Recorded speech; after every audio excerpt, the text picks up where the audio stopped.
I stepped out of the door, took a deep breath and felt the fresh air. The gentle wind rustled the leaves, creating a pleasant rustling sound. The sky was clear, the stars were feathering against the dark sky, as if inviting me to relax my mind.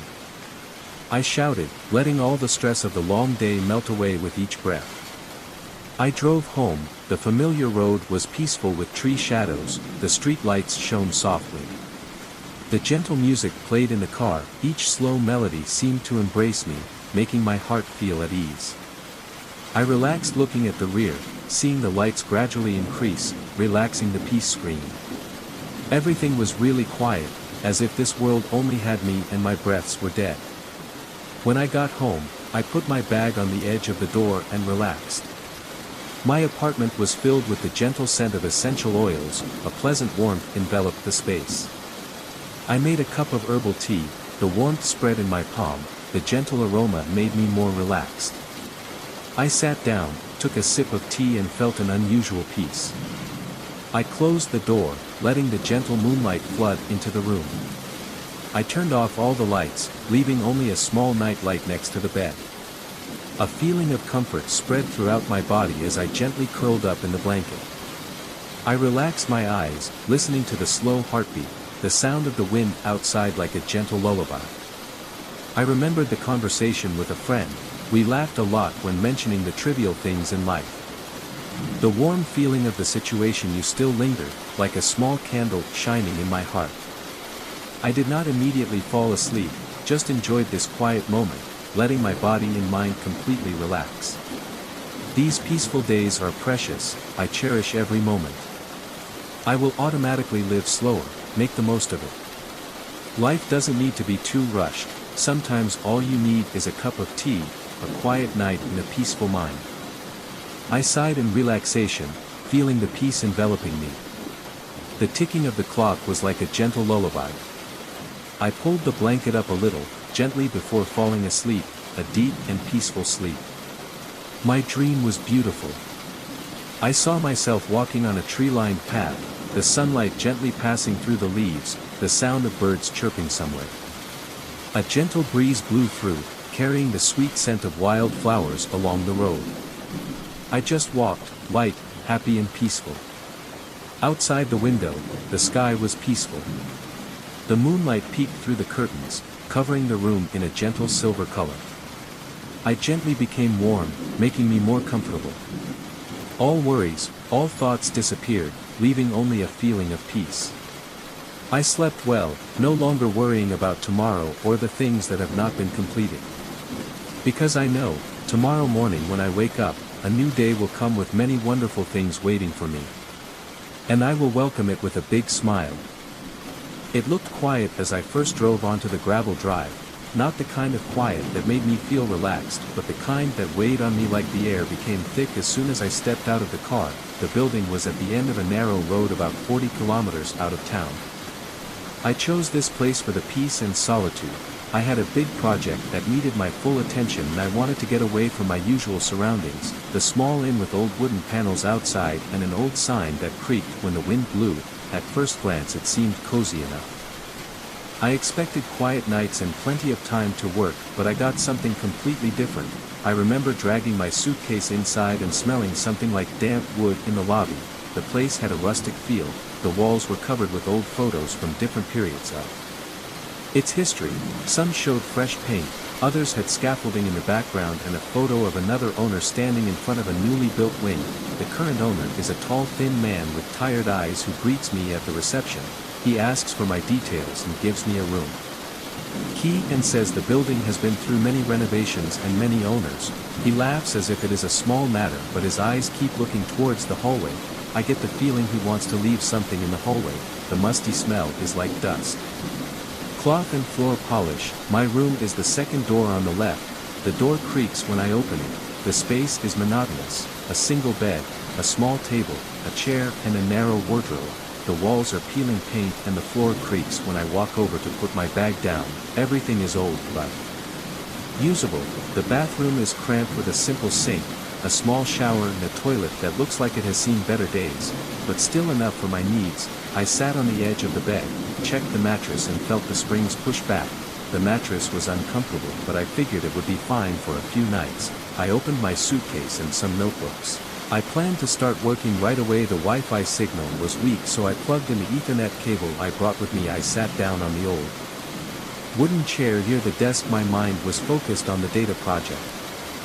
I had to analyze the charts I had to prepare. I tried not to think about the stench coming from the hallway or the faint sound of someone moving in the distance. After about an hour, my neck was starting to stiffen, so I decided to stretch my legs and check out the rest of the inn. I walked down the hallway and noticed the floor shaking beneath me. They made a deep groaning noise every time I walked. The walls had a few old landscape paintings and cheap frames. One of them was leaning slightly to the right, but I decided not to touch it. I found the kitchen at the end of the hallway after the lobby, where a young woman stood behind the counter. She was wearing a polo shirt and simple jeans. She smiled quickly and asked if I needed anything. I asked about dinner options and she said that the inn usually serves basic meals around 7. When I asked about the place history, she looked away as if she was trying to avoid the subject. I brushed it off and told her I would be back later. At dinner time I went back to the dining area. There were 3 small wooden tables with a few others. Guests were sitting eating, but no one wanted to talk. They bowed their heads, concentrating on their plates. The meal consisted of beans, rice, and some grilled chicken. It tasted good, although the room seemed heavier than before. I could hear the wind blowing outside, and the old sign swayed back and forth with a faint clanging sound. After I finished eating, I carried my plate to a small bin near the sink. As I walked back to my room, I felt the temperature drop. My arms got goosebumps. I told myself it was just the cold of the night. The COR hallway was dim and I could barely see the doors in front of me. Back in my room, I locked the door and get ready for bed. The lock clicks and I pull the door knob a few times to make sure. Then I hear a noise outside, like footsteps on wood. I stay quietly listening to the footsteps seem to stop near my door, then walk away. I rush over and look through the peephole. No one is there. My heart is pounding in my chest. I think maybe another guest has passed, or maybe the landlord. I try to ignore it. I set the alarm on my phone and climb into the spring bed. It creaks under my weight. That night I wake up to the sound of running water. It comes from the bathroom. I push myself up, rubbing my eyes and turning on the night light. I can hear the tap running. I get out of bed across the cold floor and into the bathroom. The sink faucet is turned all the way on. Water is spilling around the drain, splashing on both sides of the sink. I stand there trying to remember if I left the tap on. I am sure I didn't give it a go. My desk. It was 11:47 p.m. on a Tuesday and I hadn't left my chair in 3 hours. Processing. End of quarter reports. The sound echoed through the empty office space, high and fast, as if someone was trying to contain their laughter. My fingers stopped typing mid-sentence. I work on the 14th floor of the Riverside Corporate Center, and I'm the only one allowed on that floor after 7 p.m.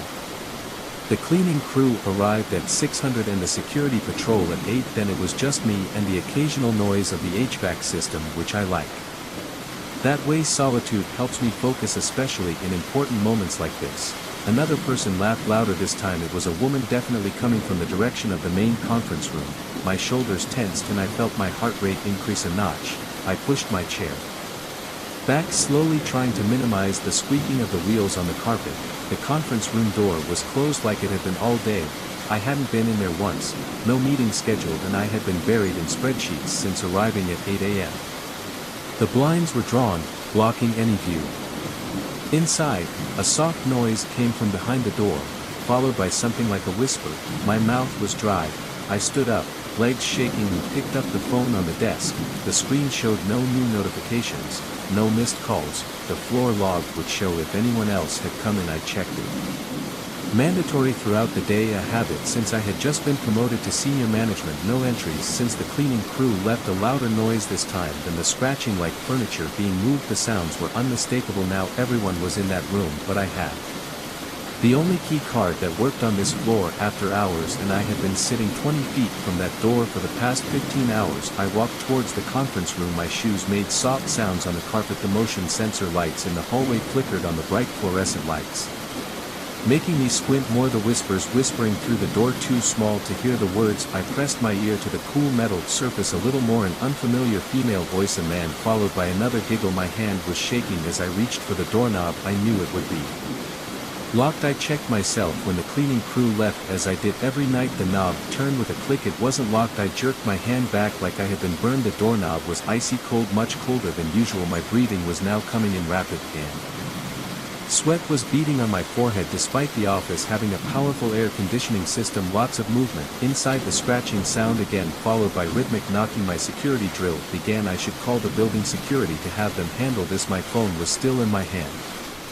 The screen was dark. I tried to unlock it, but my sweaty fingers kept sliding across the screen. The giggles suddenly stopped. The silence was complete, broken only by my own rapid breathing, followed by 3 loud knocks right in front of me. I staggered back, almost falling. My phone fell to the floor.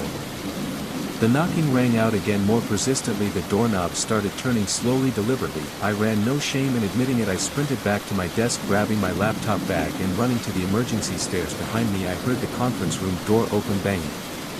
The wall echoed throughout the empty office. Don't look back, that's what instinct screamed as I pushed the stair door open, but I only glanced back for a second. The conference room door was wide open.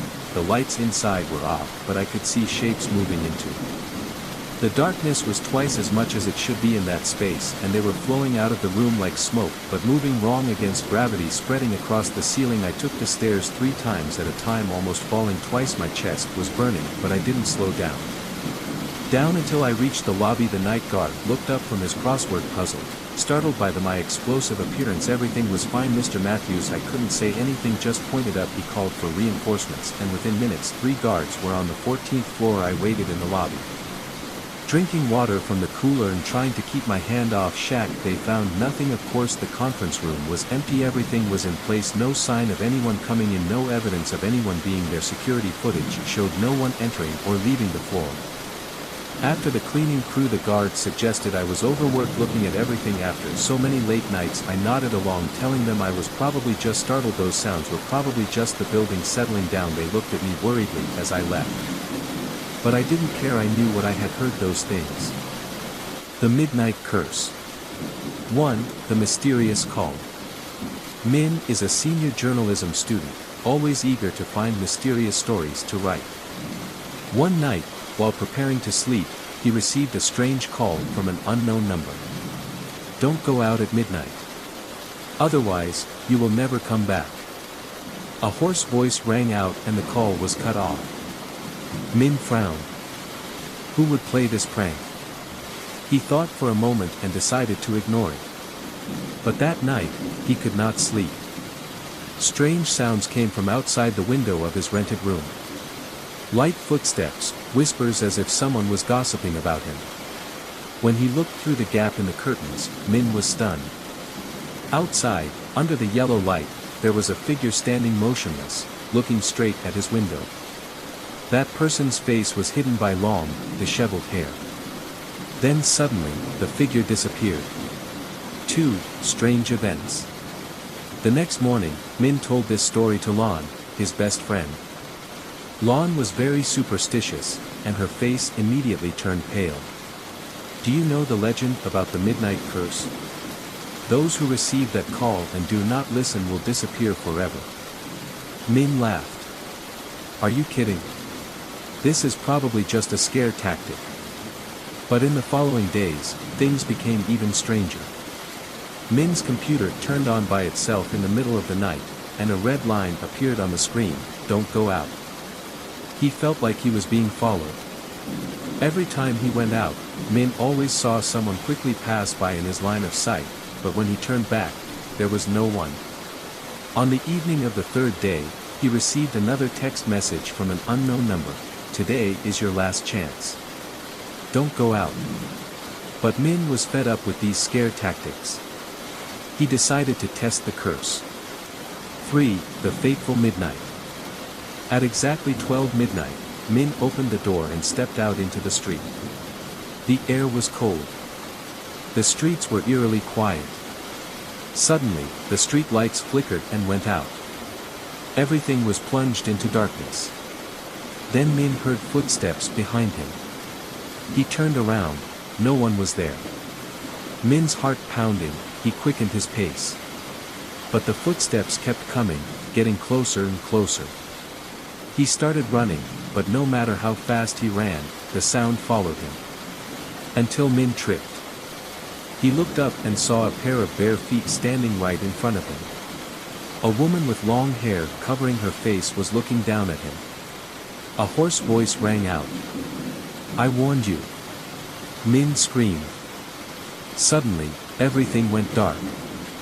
4. Disappeared. The next morning, Lon received a strange text message from Min, "Don't look for me." But when she arrived at Min's room, it was empty. No one knew where Min had gone. His phone was left on the table, the screen still displaying the familiar red text. "Don't go out." From then on, Min never appeared again. But occasionally, in the middle of the night, if someone received a strange call, the caller would whisper, "Don't go out at midnight, otherwise, you will never come back." The ghost in the mirror. I moved into this old house after the previous owner sold it for a cheap price. It was located in the suburbs, far from the bustling city. The house had a Gothic architecture with tall windows and a large mirror in the middle of the living room. The previous owner said it was a family antique, but I could throw it away if I wanted. The first day I moved in, I didn't pay much attention to the mirror. It was old, the frame was intricately carved, but the glass seemed a bit cloudy. I decided to keep it because I thought it could add a classic look to the house. The first night, while cleaning, I happened to look into the mirror. For a moment, I felt like someone was standing behind me. I turned around in surprise. No one was there. It was just an illusion, I reassured myself and continued working. The following days, I started to see strange things.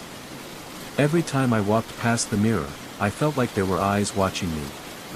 Once, I caught a glimpse of a shadow passing by in the mirror, but when I turned around, I found the living room empty. One night, I decided to test something. I placed a candle in front of the mirror and sat watching it through my phone screen, just to make sure nothing had accidentally entered my view. Around 2 a.m., when I was about to fall asleep, the phone screen suddenly flickered. Then I saw in the mirror, a woman. She was wearing a white dress, her long hair covering her face. She was not standing behind me, but in the mirror. I felt my breath catch as she slowly raised her head, revealing empty eyes and a crooked smile. I jumped, throwing my phone to the ground. When I looked back, she was gone. But the candle was still burning, proving that I was not dreaming. I tried to ignore this phenomenon, but it became more and more obvious. In the following nights, I often heard whispers and soft laughter coming from the mirror. One time, I woke up in the middle of the night and found that the mirror had been moved. It was no longer in its original position, but tilted toward my bed as if someone wanted me to look into it. Terrified, I decided to learn more about this house. After days of searching online, I discovered a terrible truth. The house had once belonged to a woman named Eleanor, a talented artist with a tragic life. She was obsessed with her own beauty and committed suicide in front of the large mirror in the living room. It was said that her soul was trapped in the mirror, never to leave. I knew I couldn't live here anymore. I decided to destroy the mirror. I took a large hammer, took a deep breath, and hit the glass hard. The mirror cracked, but not completely. In that moment, I saw Eleanor in the mirror. She was screaming, her bloodshot eyes piercing my soul. I pounded harder. As the glass shattered, a cold wind blew through the room. I felt like something had been released, or escaped. After that night, I never saw another ghost again. But sometimes, when I passed another mirror, I felt like someone was still watching me from the other side.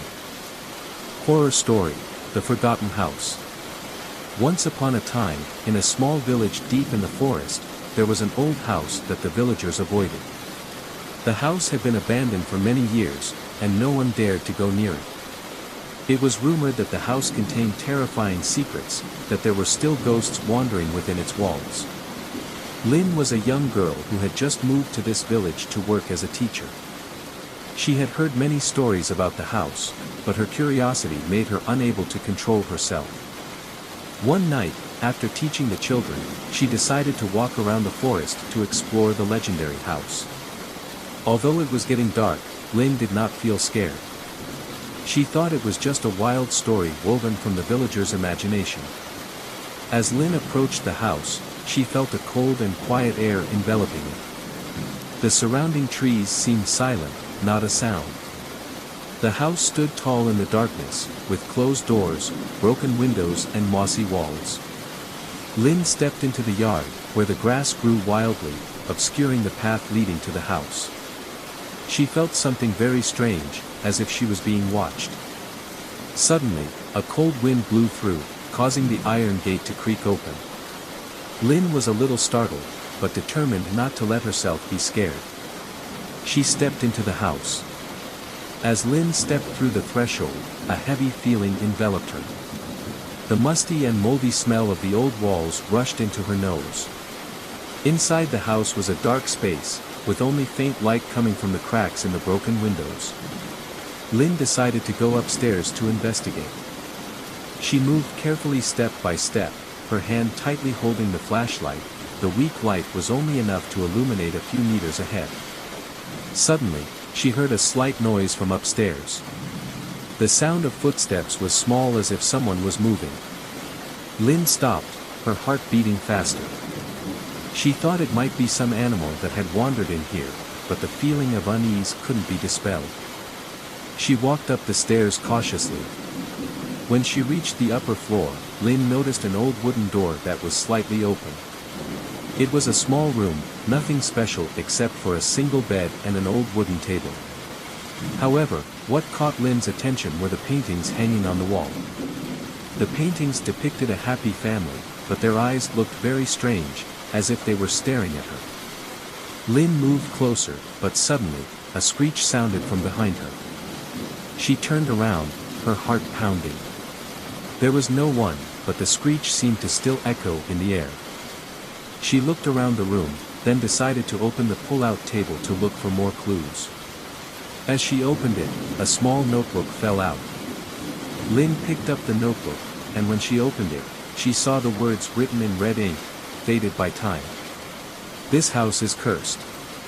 Those who come here will never leave. Warning, do not read too much. Lynn felt a chill run down her spine. She did not want to stay here any longer, but before she could leave the room, a strong wind blew by, causing the door to suddenly slam shut. Lynn turned around, and saw from the darkness at the end of the hallway, a faint figure gradually approaching. It was a woman wearing an old white dress, her long hair hanging down, her face hidden by a thick layer of hair. Lynn could not see the woman's face clearly, but her empty eyes made her feel as if that spirit was looking right into her soul. You shouldn't have come here, the woman's voice rang out, faintly as if whispering from a very far away place. Lynn was scared, but she couldn't move. She felt like she was being held by an invisible force, unable to leave.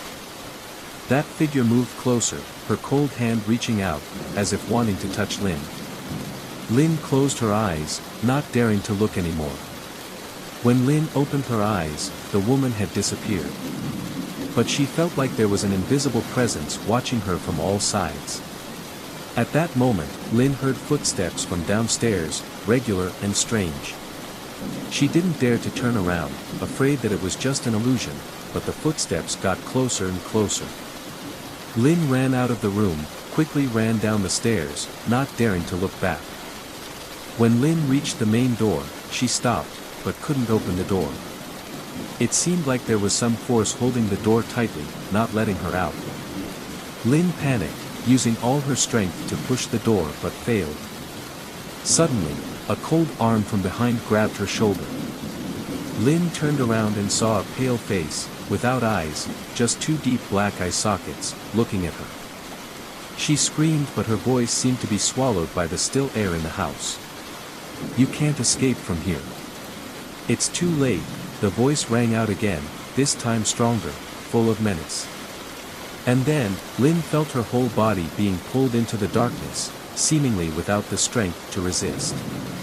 Savage laughter rang out in them. The house at the end of the alley. I had never believed in ghosts until I entered the house at the end of the alley. It was an old, dark house with peeling paint and dusty windows. The people around said that no one had lived there for a long time, but every night they could still see a flickering light coming from the upstairs room. I was a senior archaeology student who had come to this small town to do research. When I heard about this abandoned house, I was immediately attracted. An old house that contained so many secrets of the past, wasn't that what I had always been looking for? I rented the house for a cheap price. The owner, an old lady, just looked at me with pity and shook her head. "Are you sure? That house is not for the living." I laughed, thinking that she was just trying to scare me. But as I entered the house, I felt a heavy atmosphere, as if hundreds of invisible eyes were watching me. The first night, I dreamed of a woman in a white dress standing by an upstairs window. She had no face. There was only a black void.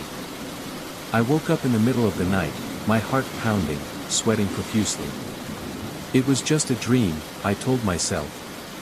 But the second night, as I was reading under the yellow light, I heard footsteps upstairs. Slow. Heavy. I held my breath, listening. No one else lived here but me. A feeling of dread began to creep in. But I reassured myself, it was probably the wind. I decided to go upstairs to check. The wooden stairs creaked with each step. When I opened the door to the upstairs room, a cold wind blew in, even though the window was tightly shut. The room was empty, except for an old mirror in the corner.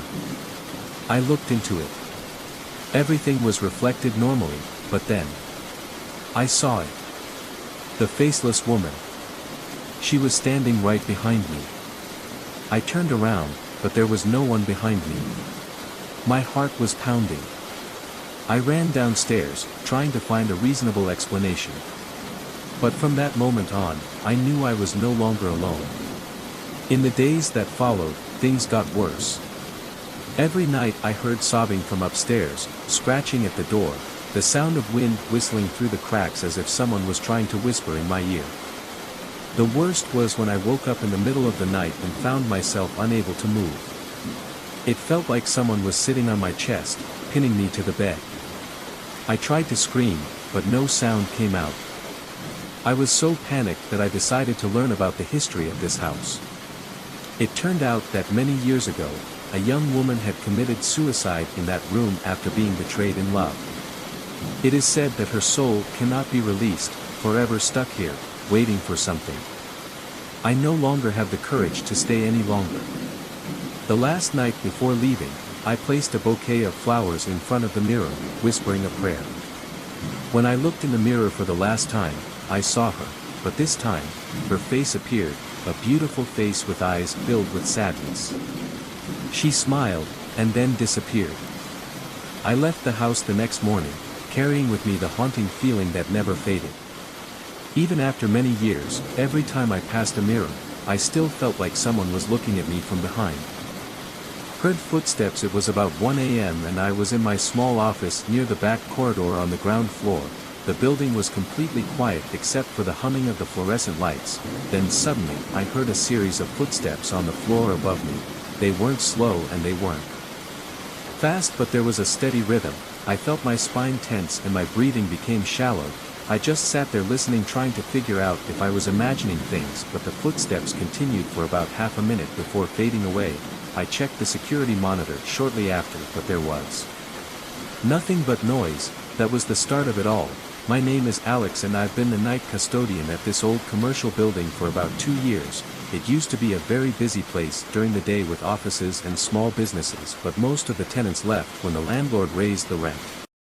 Last year there are now only a handful of offices still operating here, and most of the offices it closes around 6 o'clock or 7 p.m. till midnight. The whole place is empty except for me and maybe a few people working late in the co-working space on the second floor, but they usually leave around 10 o'clock or 11 o'clock. Then I'm completely alone. I don't usually feel lonely. I'm not a very sociable person. My shift starts at 9 p.m. and ends at 5 a.m. I follow a simple routine of walking around, checking each floor, making sure the doors are locked, making sure no homeless people have slipped inside, things like that. I have a small desk in my office behind the main lobby where I keep an eye on the security cameras. I used to spend most nights scrolling through my phone apps or reading random articles online, but since I started hearing these footsteps I've been on edge by the second night. It was probably 12:30 in the morning. I had just finished my second patrol of the building. I grabbed a cup of coffee from the vending machine in the lobby and walked back to my office a few minutes later. I heard those footsteps again. They sounded like they were coming from the third floor. I felt sweat forming on my forehead. I put down my cup of coffee, stood up, and walked upstairs with my flashlight in hand. Each step I took felt heavier than usual, my heart pounding, and I was breathing a little faster than usual. When I got to the third floor I saw no one. The hallway was empty. I used my flashlight to check every corner, even looked inside the bathroom but saw nothing. The floor was completely silent. I went back to the office and replayed the security footage, but all the cameras on the third floor showed noise the entire time I heard them. Footsteps. All the cameras on the other floors were clear. That was the first time I realized something strange was going on with the feed. Over the next few nights, the footsteps became more and more frequent. They always came after midnight, sometimes around 12:15, sometimes around 1 o'clock. And sometimes they sound far away, like they are at the end of the hallway on the top floor. Sometimes they seem so close that I expect to see someone walk past the door every time I run to check that area, but it is always empty. The camera still shows static whenever the sound happens. I try to tell myself that it could be electrical interference, or maybe it is old pipes making those noises. I know that old buildings can have creak and grand noises at night, but this is not random creak noises, they are actually footsteps following each other. Different footsteps at a regular pace. I started to notice that the footsteps would follow a pattern: walk for a few seconds, stop, walk for a few seconds, stop again, like someone was patrolling the hallways like I did. After about a week I started to have trouble sleeping.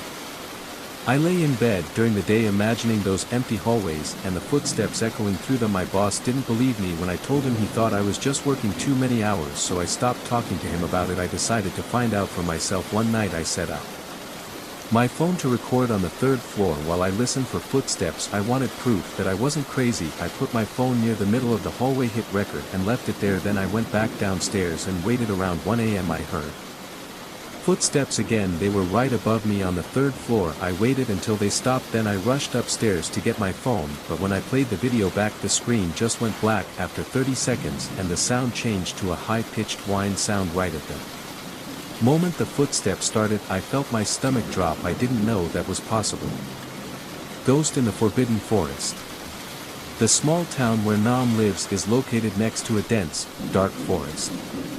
Local people often call it the Forbidden Forest, and no one dares to go near it, even during the day. Rumors about this forest have been around for decades. It is said that anyone who goes into the forest at midnight will never return, or if they do, they will go crazy, mumbling about the terrible things lurking there. But Nam does not believe in fairy tales. As a biology student, he believes that everything can be explained by science. So, on a moonless night, Nam and his close friends Hui, Lin and Tao decided to go into the forest to discover the truth. Entering the forest, the group brought flashlights, small knives, and some food. At first, the forest did not look scary, just dense trees and a slightly cold air. But the deeper they went, the more Nam began to feel that something was wrong. There was no sound, no insects, no wind, just an eerie silence. Lin pulled Nam's hand and whispered, "Do you find it strange? There's no sound in the forest." Hui smiled reassuringly. "Maybe it's because the trees are so thick that there are few insects." Tao didn't say anything, but her eyes were filled with worry. She was always sensitive to unusual things. After walking for about an hour, the group suddenly discovered an old, dilapidated wooden house in the middle of the forest. It looked like it had been abandoned for a long time. The tiled roof had partially collapsed, and the windows were covered in dust. But the strange thing was, there was a flickering light coming from inside. "There must be someone here," Nam said, but a feeling of unease rose in his heart. The abandoned house. Despite their worries, the group still decided to approach. Nam knocked lightly on the rotten wooden door. There was no answer. He tried pushing the door. It made a creepy creak sound and slowly opened. Inside was a messy room, full of dust and cobwebs. An old table, a few rickety chairs, and a bed covered with thin blankets. Strangely, in the middle of the table was an oil lamp that was still lit. "Someone's here," Tao exclaimed. Suddenly, Lin screamed. The group turned around and saw her standing stiffly in front of a painting hanging on the wall. The painting depicted 4 people, with faces exactly like theirs. A chill ran down Nam's spine. How could this painting be here? Who painted it? While everyone was still in shock, a soft laugh rang out from the corner of the room. The group turned around in unison, but there was no one there. "We should get out of here now," Tao said, trembling. Nam wanted to do the same, but when they returned to the main door, it was already closed. Hui tried to push harder but to no avail. The surrounding space became darker, the air seemed to thicken. Then they heard footsteps. The stranger. Heavy footsteps echoed on the second floor. Each step creaked as if someone was moving on the rotten wooden floor. But who could be here? "Who is it?" Nam shouted, but there was no answer. The footsteps stopped at the top of the stairs. Then a figure appeared.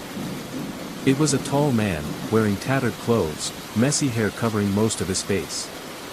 His eyes were bright in the darkness, staring down at the group of young people. No one dared to move. He said nothing, just slowly raised an arm, pointing at the painting on the wall. In that moment, Nam felt his head spinning. When he looked back at the painting, it had changed. Instead of 4 people resembling them, there were now only 3 left. "Where's Hui?" Lin shouted. Nam turned around in panic. Indeed, Hui had disappeared. "What's going on?" Tao sobbed. The figure on the stairs suddenly smiled strangely, then disappeared into the darkness. At the same time, Hui's scream echoed from behind the house. Nam rushed out, but when he opened the door, all he saw was endless darkness. No Hui, no way out. The curse of the forest. Creepy laughter echoed all around. Space seemed to spin, everything became distorted. Nam felt like he was being pulled into another world, where there was only darkness and despairing sighs. Suddenly, he saw Hui's shadow standing in the corner of the forest. But as they got closer, Hui's face was distorted, his skin peeled off, his eyes were nothing but 2 hollow sockets. "Run!" Hui screamed. Nam dragged Lin and Tao as fast as he could. The footsteps and the eerie laughter still echoed behind them. They ran and ran until light appeared in front of them. Then they suddenly fell down. When they opened their eyes, they were standing at the entrance to the forest. But one thing was wrong, there were only 3 of them. Hui was no longer there. Hui had disappeared. Nam, Lin, and Tao searched for Hui for many days after that, but there was no trace of him. The police also got involved, but could not find any trace of him. Worse, when Nam returned to the abandoned house, it was gone. There was no trace of it ever existing. In the following days, Nam could not sleep well. One night, while lying in bed, he unconsciously looked at the G. Many weeks ago, and I still remember the first time I walked into the hallway, which was empty except for a tall mirror on the right. It was so big it took up most of the wall. The realtor never mentioned it and I barely noticed it when we signed the lease, but everything about my life here has changed because of that mirror. I'm telling you this now because I need to get it off my chest. I feel like my mind is bending under the weight of what I've seen. I can't sleep well and I'm constantly looking over my shoulder even when I'm in the shower. I swear I here's something moving in the hallway. I'm always stressed. I work a normal job at a small marketing firm. My life is simple. I come home around 600, have dinner, watch TV and go to bed. I usually ignore any weirdness. The old buildings have creaky floors, the lights flicker, strange smells, but everything is normal in older places. But on my second day here I noticed something. There was something unusual about that mirror. When I said it was big, I mean it was almost 7 foot tall and about 3 feet wide. The frame was dark, probably mahogany with some chipped carvings in a few places. At first I didn't really check it, I just walked past it when I went in or out, but I started to see strange spots on the surface. At first it looked like water marks or stains, so I tried wiping them off. One evening I got some glass cleaner and wiped it really hard. The cloth got dirty. But the spots never completely disappeared. They were almost like faint outlines, but I don't know if I was imagining it. A few days later, after a long day at work, I went to take a shower. I remember the shower water was a bit warm because the building's boiler couldn't handle it all. The tenants were using the hot water at the same time anyway. I came out feeling cold and uncomfortable when I walked into the hallway. I glanced at the mirror. My reflection was blurry because I was still dripping. Then I saw these shapes in the corner of the mirror.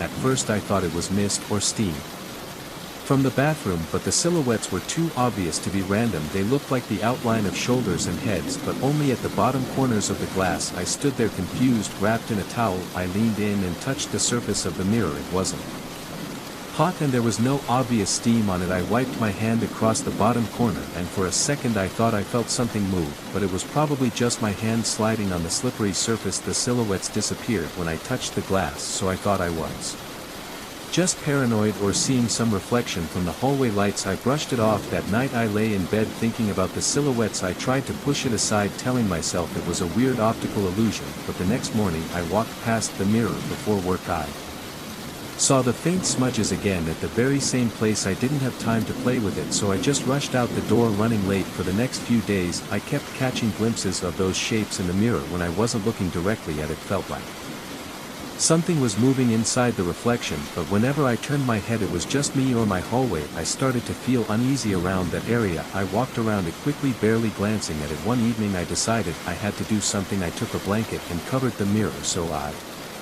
I wouldn't have to see those stains. I told myself it was only temporary. Maybe the stains were a trick of the light and I needed a break from it. It made me feel better for a short while, but when I was cooking dinner that night I kept getting that weird feeling.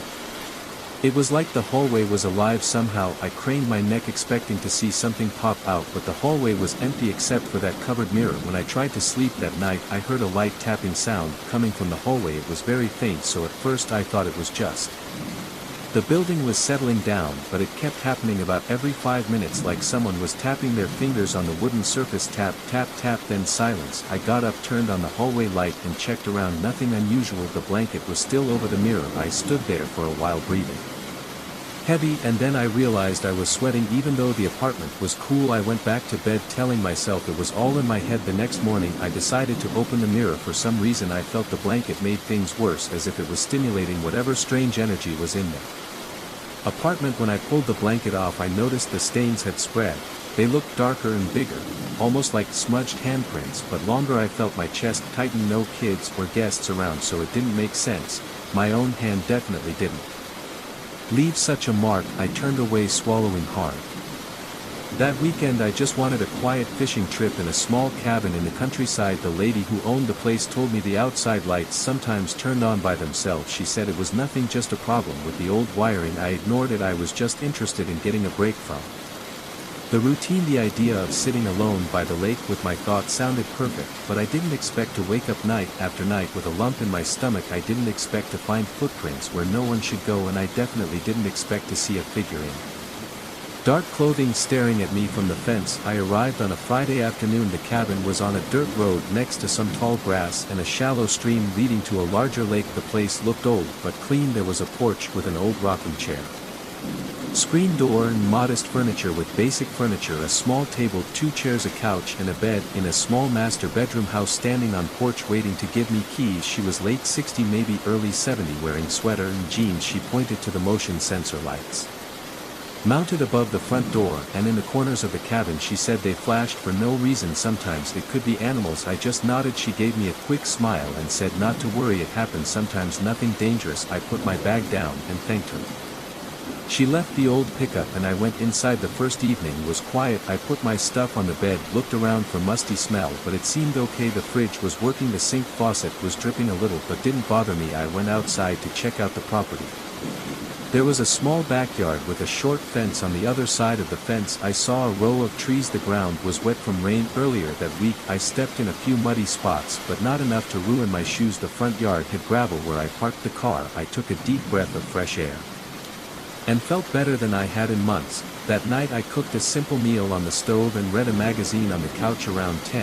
I felt tired. I turned off the lights and went to bed. I didn't notice anything strange until around 3 a.m. when outside. The flickering light was a dim light coming through the curtains. I opened my eyes and listened. Nothing, no wind, no animal rustling. The silence was thick. My heart was beating a little faster than usual. After about 10 seconds the lights went out. I thought a raccoon or possum had passed through the yard. I tried to go back to sleep and I fell asleep without much trouble. The second day was peaceful. I woke up early, drove to the lake and fished for hours.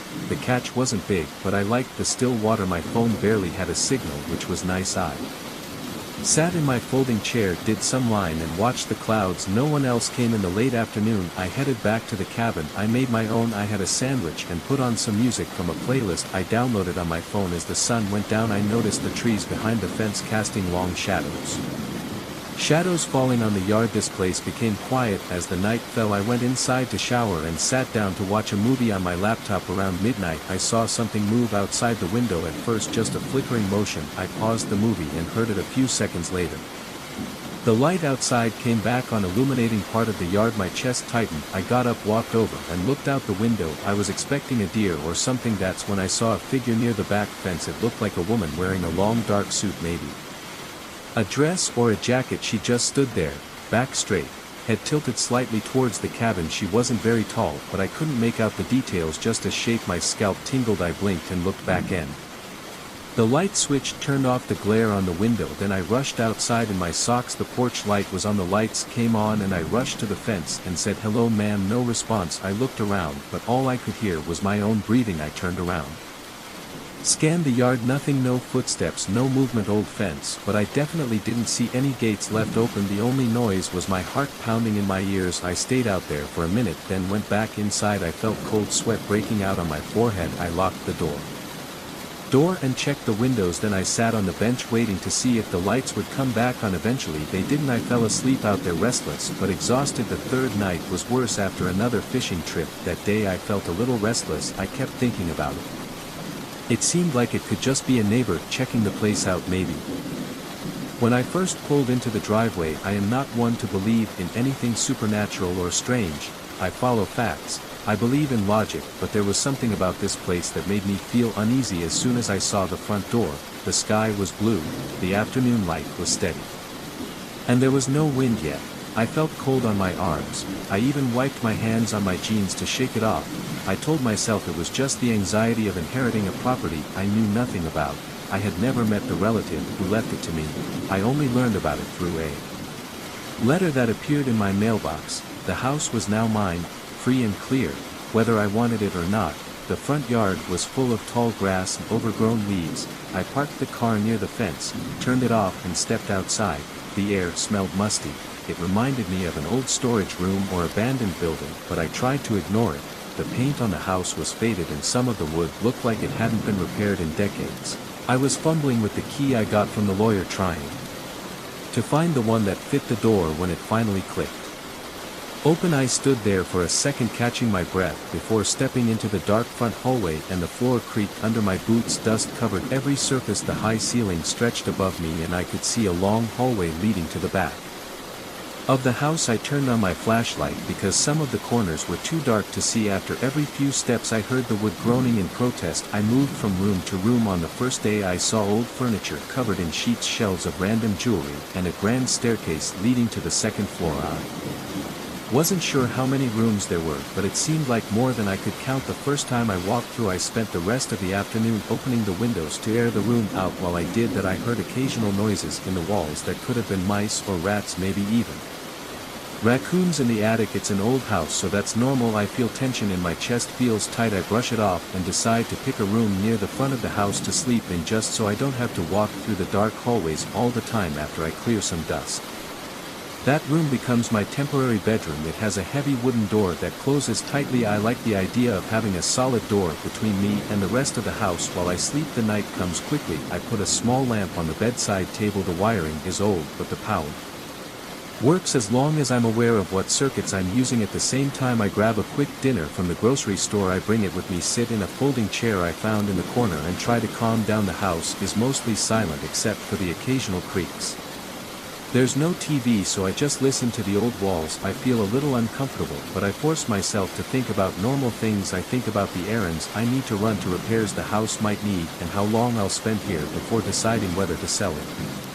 Where after a while I fell asleep, but it was very restless. I tossed and turned a lot, and I woke up several times during the night. Around midnight I heard something that made me sit up. There were slow footsteps in the hallway outside my door. They were heavy and purposeful. I freeze. I wait a few seconds to hear the footsteps again. The house is silent, then the footsteps continue step by step, as if someone is walking back and forth. My heart is pounding, my mouth is dry. I tell myself I'm imagining it, but the sound is so clear. Eventually it stops. I still awake, staring at the ceiling. I'm too nervous to get up and check. I can't see any light in the hallway through the crack under the door, so I don't know what's out there. I barely slept after that. Every time I close my eyes, I imagine someone is standing right outside. The next morning I see no sign of anyone else in the house. The rooms were as dusty as before, no footprints or signs of an intruder. The doors and windows were still locked. I tried to dismiss it as a shift of old boards or my tired mind games. Tips. I spent the day unpacking more stuff and exploring the upper floors. There was a library with shelves full of old books, a study with a large desk and scattered papers, and a narrow loft with boxes stacked high. No immediate signs of anything supernatural, but the air felt stale and the unsettling feeling never left me. That night I decided to set up a lamp in the hallway near my room. I wanted some light there in the hope it would make me feel safer. After dinner I locked the bedroom door and turned off the lights in the room, leaving the hallway light on. I lay in bed with my eyes glued.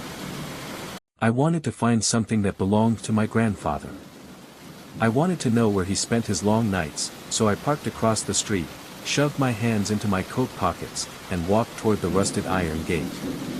The chain-link fence was riddled with missing sections, most of it rusted over time. Weeds grew through the cracks in the asphalt. Broken tiles and ceramics littered the ground. Some of the outer walls had collapsed, leaving piles of rubble all around the area. I stepped carefully over the rubble, my heart pounding, my footsteps feeling all too loud in the eerie silence. Even though no one was there, I could feel the tension in the air.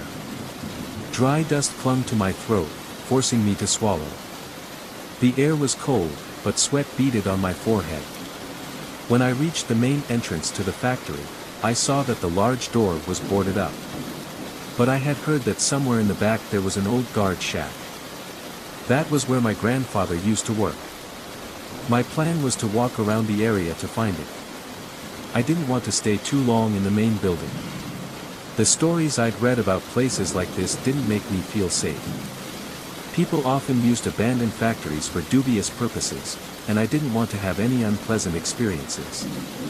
I just wanted to see where my grandfather used to sit all night to watch over the ceramic factory. I slowly followed the factory wall.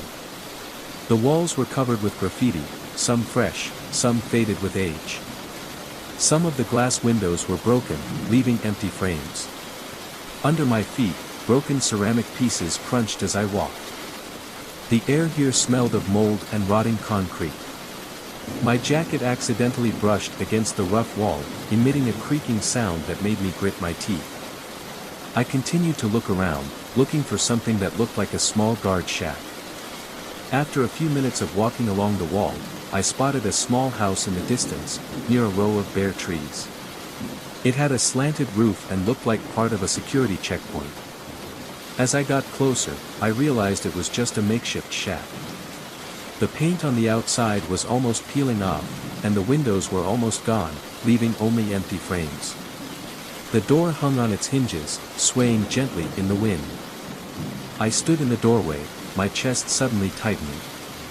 This was where my grandfather spent his nights alone. I tried to imagine him sitting at the small table, writing something down, maybe sipping coffee to stay awake. Taking a deep breath, I pushed the door open. It was dark and damp inside. A chair was overturned in the corner. A small table stood near the window, but someone had broken it long ago, and splinters of wood littered the floor. There were a few metal hooks on the wall, perhaps used to hang coats or hard hats. A pile of old newspapers was piled in the corner. I flicked them with the tip of my shoe, and they almost turned to dust. The room looked like it had been abandoned for a long time. I coughed slightly at the stuffy air, and then something caught my eye, a leather-bound notebook, protruding from the crack under the broken table. I bent down to pick it up. The cover was dusty, the edges frayed. When I turned the first page, a name appeared, my grandfather's name, scrawled in pencil. I recognized the handwriting, as if it were from old family documents. My heart beat faster. I swallowed, then flipped through the pages. Some of the notes were brief, simply, 1:15 a.m., nothing new. Or, 2 a.m., on patrol. A few pages described the mundane tasks of a night watchman, lights out in main hall. Side gate locked. Heard stray dogs near fence. But then I came to a page that recorded strange sounds. My grandfather wrote about the clanking of iron chains echoing from inside the factory. He heard footsteps near the old furnace area, but couldn't tell if they were human or animal. One particular note made me shiver. 3:20 a.m. Heard chain dragging. No one in sight. Too loud to be wind. A chill ran down my spine. I glanced around the tent. Outside, a light wind blew through the cracks in the walls, making a soft whistling sound. My skin crawled. Suddenly, I felt like I wasn't alone. I looked around, but saw no one. I checked my phone, it was still early, but the gray sky made everything seem bleak. I continued reading, sitting down on a wooden crate in the corner, flipping to the next page of notes. A longer note caught my attention. My grandfather described a figure. He said it was a hunched figure, moving slowly between large machines. It was dragging something across the floor, but he had never been able to get a clear look. He thought it might be a homeless person living in the factory. Repeated notes about that shadow, always appearing near the furnace. I feel. I am an architectural photographer. I recently received a project to photograph an old church in the city center for restoration work. I selected a few photos to send to the client, but when I looked closely, I realized something was wrong. First findings in one photo, there was a tall, thin person wearing a black coat standing with their back to the camera. Part of their body was hidden by the shadow of a pillar. I zoomed in but couldn't see the face clearly. At first, I thought it was just a passerby who had accidentally entered the frame. However, when I switched to another photo, I saw that the same person was still standing near the entrance of the church, same coat, same pose, still facing away. My neck tensed as I realized this couldn't be a coincidence. The third, the fourth. I checked the third photo, the figure appeared again, this time closer to a pillar. I felt a chill. I told myself that I was probably imagining things, and closed all the photos. The next morning, when I opened the photos to adjust the color, I noticed the strangest thing, the figure was no longer in the same place. It had moved closer to the center of the photo. I tried to compare it with my memory, but there were no screenshots to compare it to. I felt my heart pounding harder. Old photos that evening, I decided to check the photos from previous projects. I opened a set of photos taken at an abandoned monastery a few weeks ago and I froze. In one photo in the monastery courtyard, I saw the same figure, a tall, thin man in a black cloak, standing under an arch. I checked the next photo, they had moved closer. A sense of dread washed over me. The last SHOT the next day, I was hired to photograph a ruined Romanesque church. I couldn't stop thinking about that figure. As I worked, I kept looking around, feeling like someone was watching me. Back home, I put my computer on the table and opened the photo folder. The thumbnails looked normal. But when I opened the third photo to full screen, a faint silhouette appeared in the far right corner. I zoomed in. The ENDI didn't know what I was dealing with. Was it a camera glitch? A trick of the light? Or something else? But one thing was certain, would never take photos alone again. A few weeks ago I picked it up because it was cheap and because the neighborhood looked quiet. I saw the hallway, the floors were creaky and the paint was fading on the walls. I noticed a small trap door in the ceiling the first time I walked in. No stairs, no ladder, no way to get in. The landlord told me it led to a small loft. He warned me not to open it under any circumstances. He said it was unsafe. He refused to give details and I didn't press for more information. I thought it was just another quirk of an old place, but I was wrong. On my first night gave me a script that had just been posted, and asked to give me a clean script. Also could have included the length of the video. The video went viral. Everything was peaceful until about 2 a.m. In the morning I woke up to a small thumping noise above my head. Sounded like slow footsteps. I lay in bed, eyes open, heart pounding. I try to convince myself it's just the old building settling down. Then I hear a low shuffle. Someone shuffles a foot on the floor. I get up, turn on every light in the apartment and look around. My hands are sweating, my chest feels tight. I listen for a few minutes, only silence. Finally, I go back to bed with nervous tension. The next night the sounds. This time they come earlier, around midnight. I hear something like 2T walking in uneven steps. The boards creak overhead. I stare at the ceiling. My mind races. My pulse feels strong and uncomfortable in my neck. I get out of bed, go into the hallway and look up at the trapdoor. The landlord told me not to open the door. He didn't give me a real reason. My curiosity is getting stronger by the second. I stand there barefoot in shorts and a t-shirt with my arms crossed, waiting for another sound. A dull scratching sound coming from the trapdoor. It sounds like sound of nails hammering into wood. My whole body tensed. I decided to try to ignore it for one more night. I went to the kitchen to drink some water and forced myself to lie down. I pulled the covers up to my chin and looked up at the ceiling. The noise would stop for a few minutes, then come back at some point.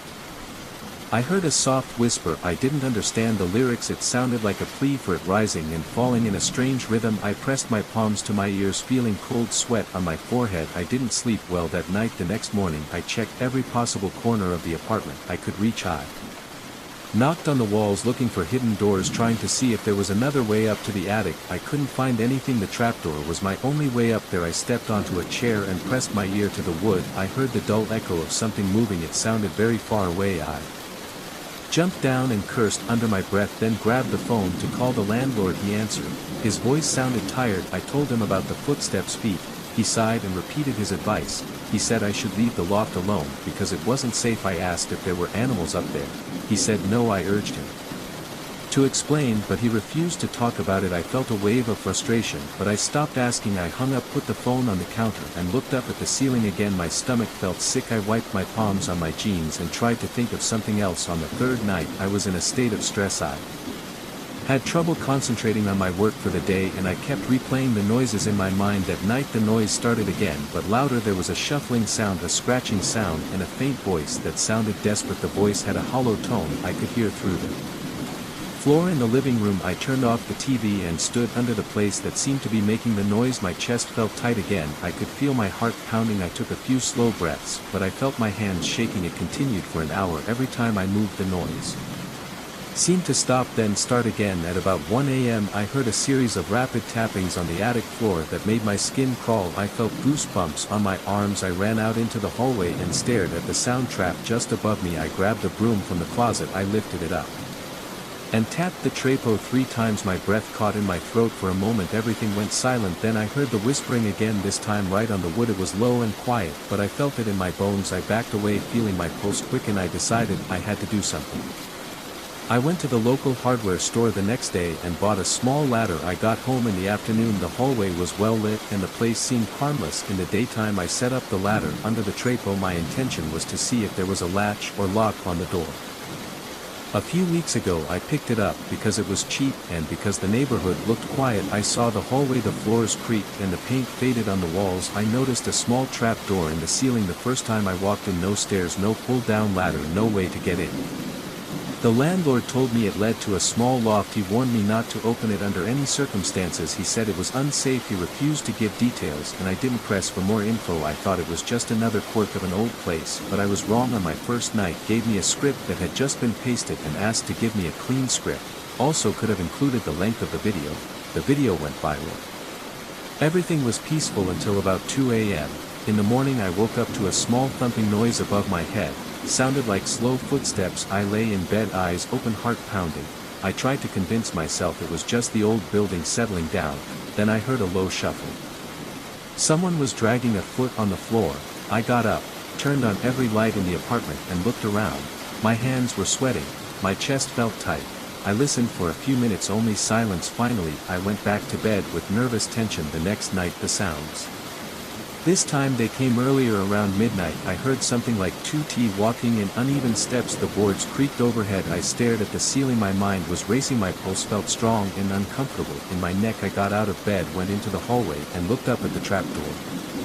The landlord told me not to open the door. He didn't give me a real reason. My curiosity was getting stronger by the second. I stood there barefoot in shorts and a t-shirt with my arms crossed, waiting for another sound. A dull scratching sound came from the trapdoor. It sounded like nails being hammered into the wood. My whole body tensed. I decided to try to ignore it for another night. I went into the kitchen to drink some water and forced myself to lie down. I pulled the covers up to my chin and looked up at the ceiling. The noise would stop for a few minutes, then come back at some point.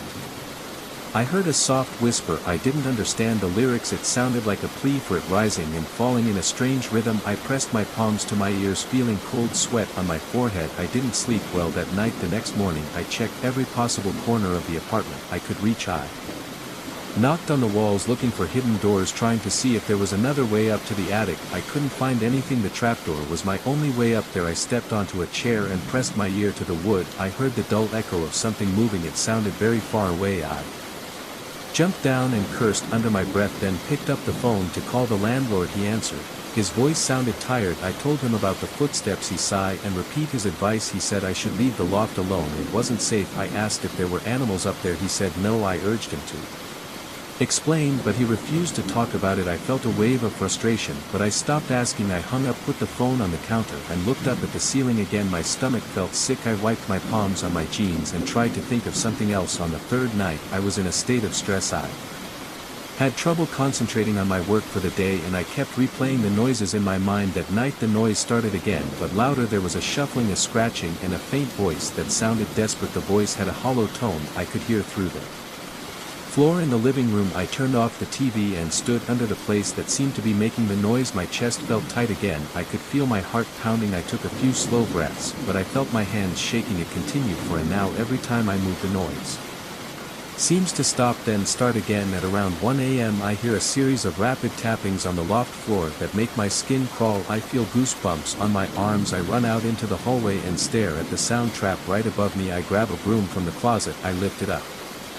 and tap the trapo 3 times. My breath catches in my throat. For a moment everything goes quiet, then I hear the whispering again, this time right on the wood. It is low and quiet, but I feel it in my bones. I step back, feeling my pulse quicken. I decide I have to do something. I went to the local hardware store the next day and bought a small ladder. I got home in the afternoon. The hallway was well lit and the place seemed harmless. In the daytime I set up the ladder under the trapo. My intention was to see if there was a latch or lock on.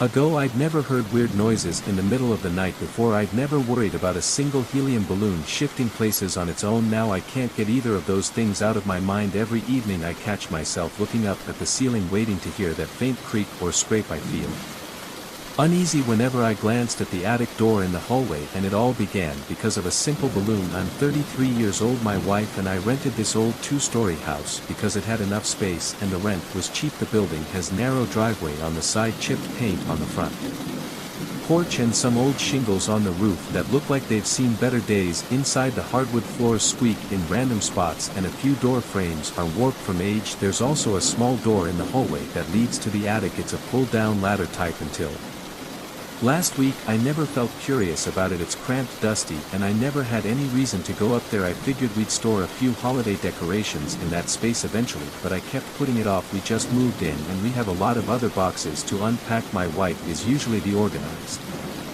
one. She makes sure we handle repairs right away and keep our stuff in order, but she also respects that I hate crawling around in old attics. She didn't push me to explore. We both left that part of the house alone. We set up our bedroom in the largest room downstairs.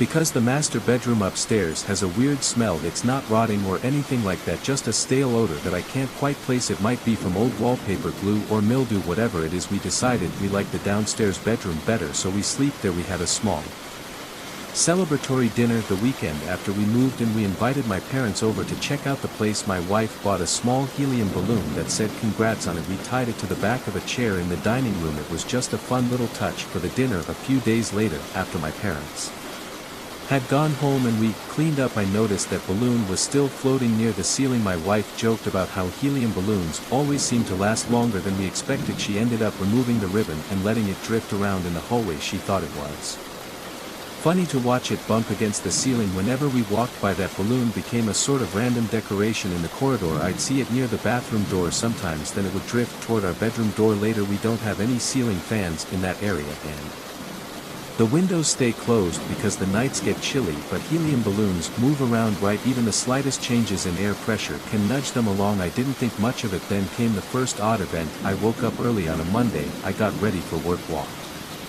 into the hallway and noticed the balloon was missing. I checked around the living room and kitchen, nothing. It wasn't in our bedroom or the downstairs closet. I shrugged and figured the balloon might have deflated somewhere, maybe got stuck under a table. I didn't have time to keep searching, so I left for work that evening. When I got home I was in a rush to get dinner started. I didn't even remember the balloon until later. I was taking some stuff upstairs to put in the spare bedroom. When I got up there I saw that attic door in the hallway. I paused. Something felt off, but I couldn't put my finger on it. Then as I started walking away I noticed something floating in the attic, small overhead opening. I had never opened that hatch, but I could see a faint shape of something round near the top of the pull-down stairs. I stood there staring. My heart started beating a little faster. I've never been a superstitious person, but it made no sense for a helium balloon to find its way up there. I grabbed a flashlight from the spare bedroom, pulled the attic door down and slowly climbed the foldable ladder. Sure enough, in the center of the dusty dark space that balloon was hovering. The attic smelled musty like old cardboard. I saw a few spiderwebs in the corners. The wooden beams were uneven. I had to crouch to avoid hitting my head. The floor up there is just thin plywood laid over the joists. There was no wind, no open window. The balloon was still inflated, drifting in the center of the room. I looked around. The only source of light came from the small bulb I switched on near the entrance. There's no other exit, no open vents, nothing. I stood there for at least a minute, confused. I finally reached out and grabbed the balloon string. My heart thumped in my chest. I checked if maybe my wife had moved it up there. For some reason it seemed like a bizarre joke, but I couldn't think of anything else. I gently brought the balloon back down into the hallway and called for my wife. She was in the kitchen putting away groceries. I asked her if she had gone up to the attic. She gave me a blank title, Darkness in the Clock Workshop. The screen is black, except for the ticking of the clock. The ticking starts to go off beat, as if something is wrong. The words appear on the screen, every clock keeps time, but what happens when time gets stuck? The scene opens in first person, the protagonist holding a flashlight, entering an abandoned clock factory. Footsteps echo on the old wooden floor, pulling the safe. The character shines the flashlight around the factory, discovering dozens of wall clocks, all stopped at different times, except for a few that are showing exactly 3:33. A cold sound rings out, not the usual clock chime, but a dull sound as if from deep within the wall. The character curses himself as the flashlight starts to flicker. The shadows on the wall begin to move. The character sees shadowy figures moving along the wall, as if working on the clocks. They pass tools, check components, but all without sound. The character steps back, almost dropping the flashlight. When the clock hands jump to 3:34, everything stops. The workshop returns to silence. The character decides to check again. The next day, he tries to wind the clocks, but they refuse to run. He sets up a camera to record the workshop at night. 3:33, a dark spot moves along the wall. When he watches the video, there is nothing but an empty workshop. Every night, the smell of old oil and the invisible rustling sound return. The character collects all the clocks in a corner, watching them. 3:33, one clock starts to wind itself. The clock hands spin rapidly and then suddenly stop. All the clocks make a long, flat ticking sound. The character panics and runs out of the workshop. The screen fades to black. Only the rhythmic ticking remains. The final text appears, some time cannot be measured. Some memories never fade.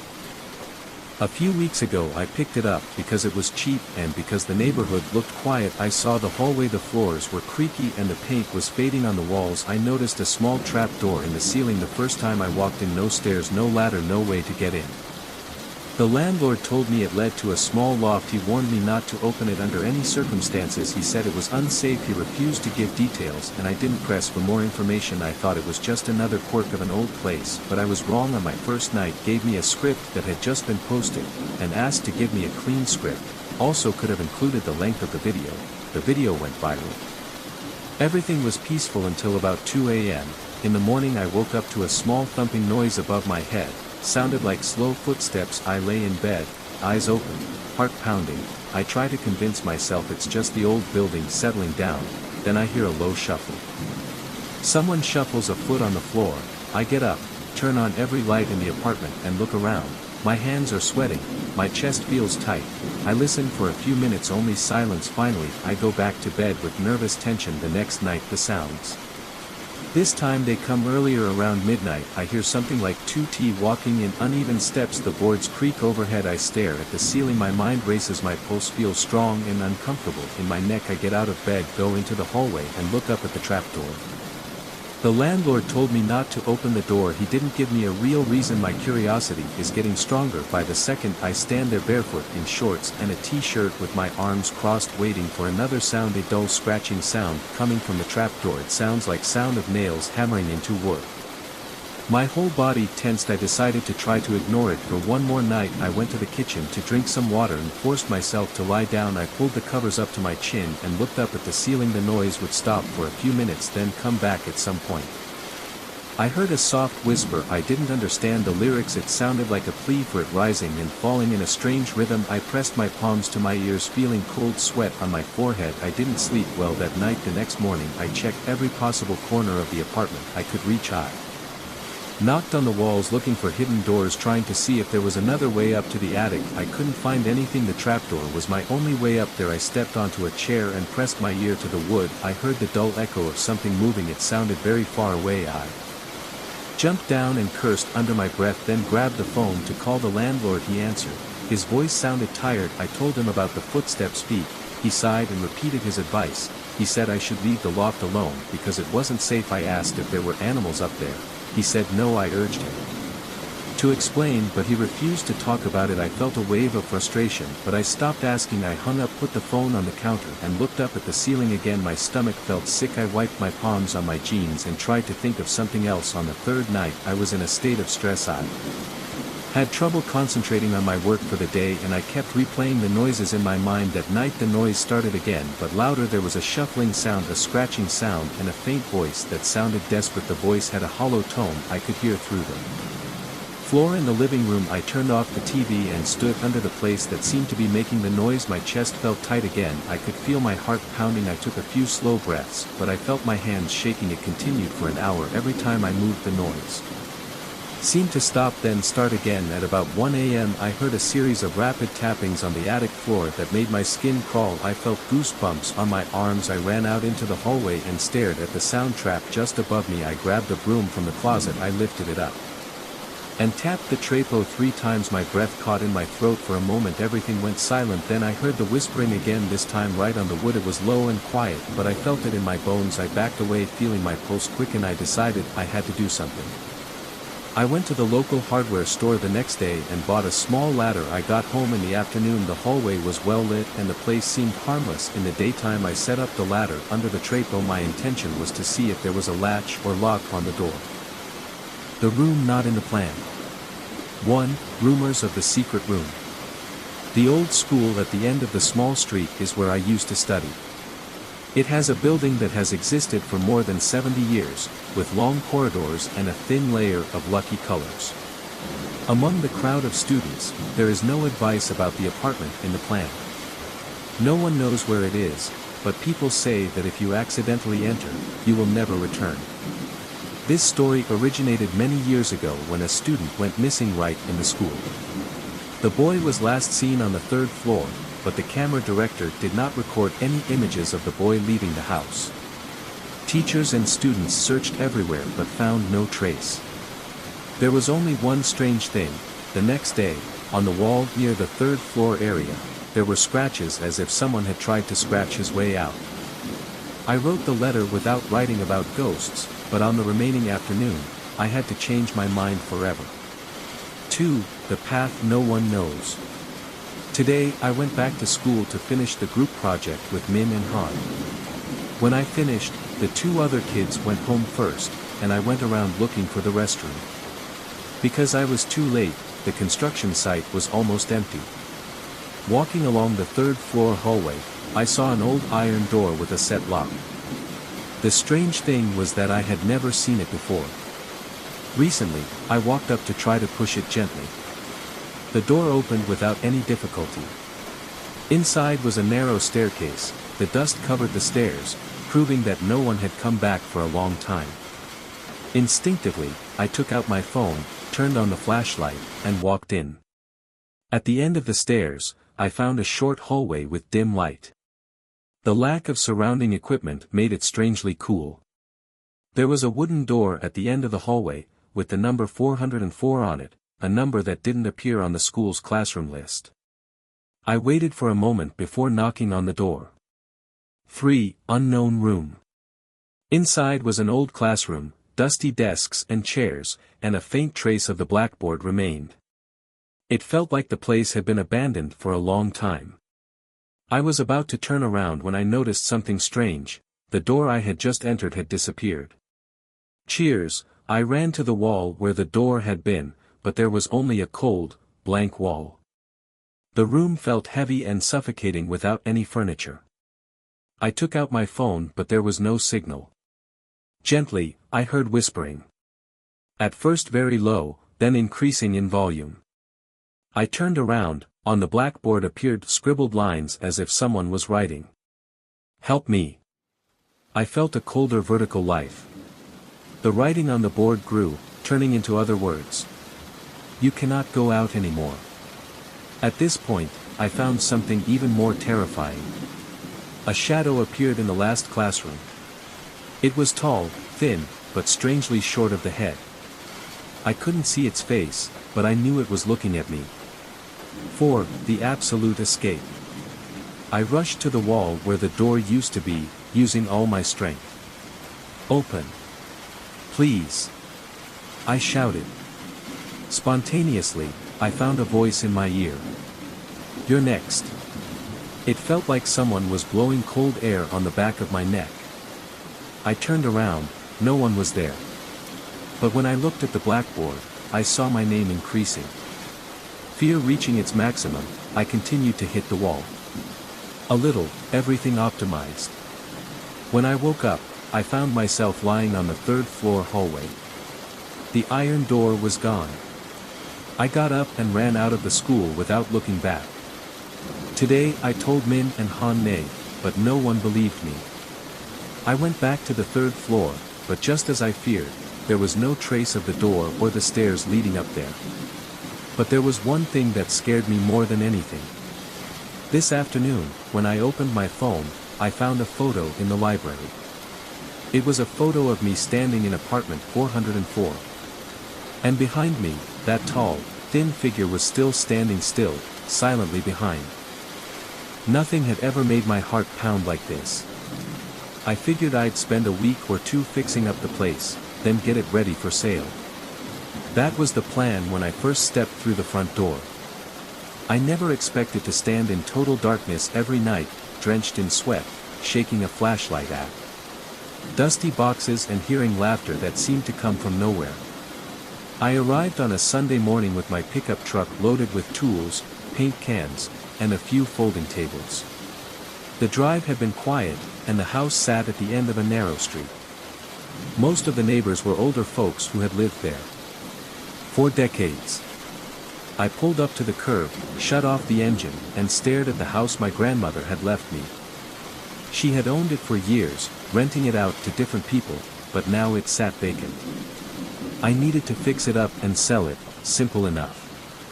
The exterior looked worn, with peeling paint and windows coated in dirt. The porch steps groaned under my weight. I stepped inside, flipped on the main light switch, and heard a faint buzzing.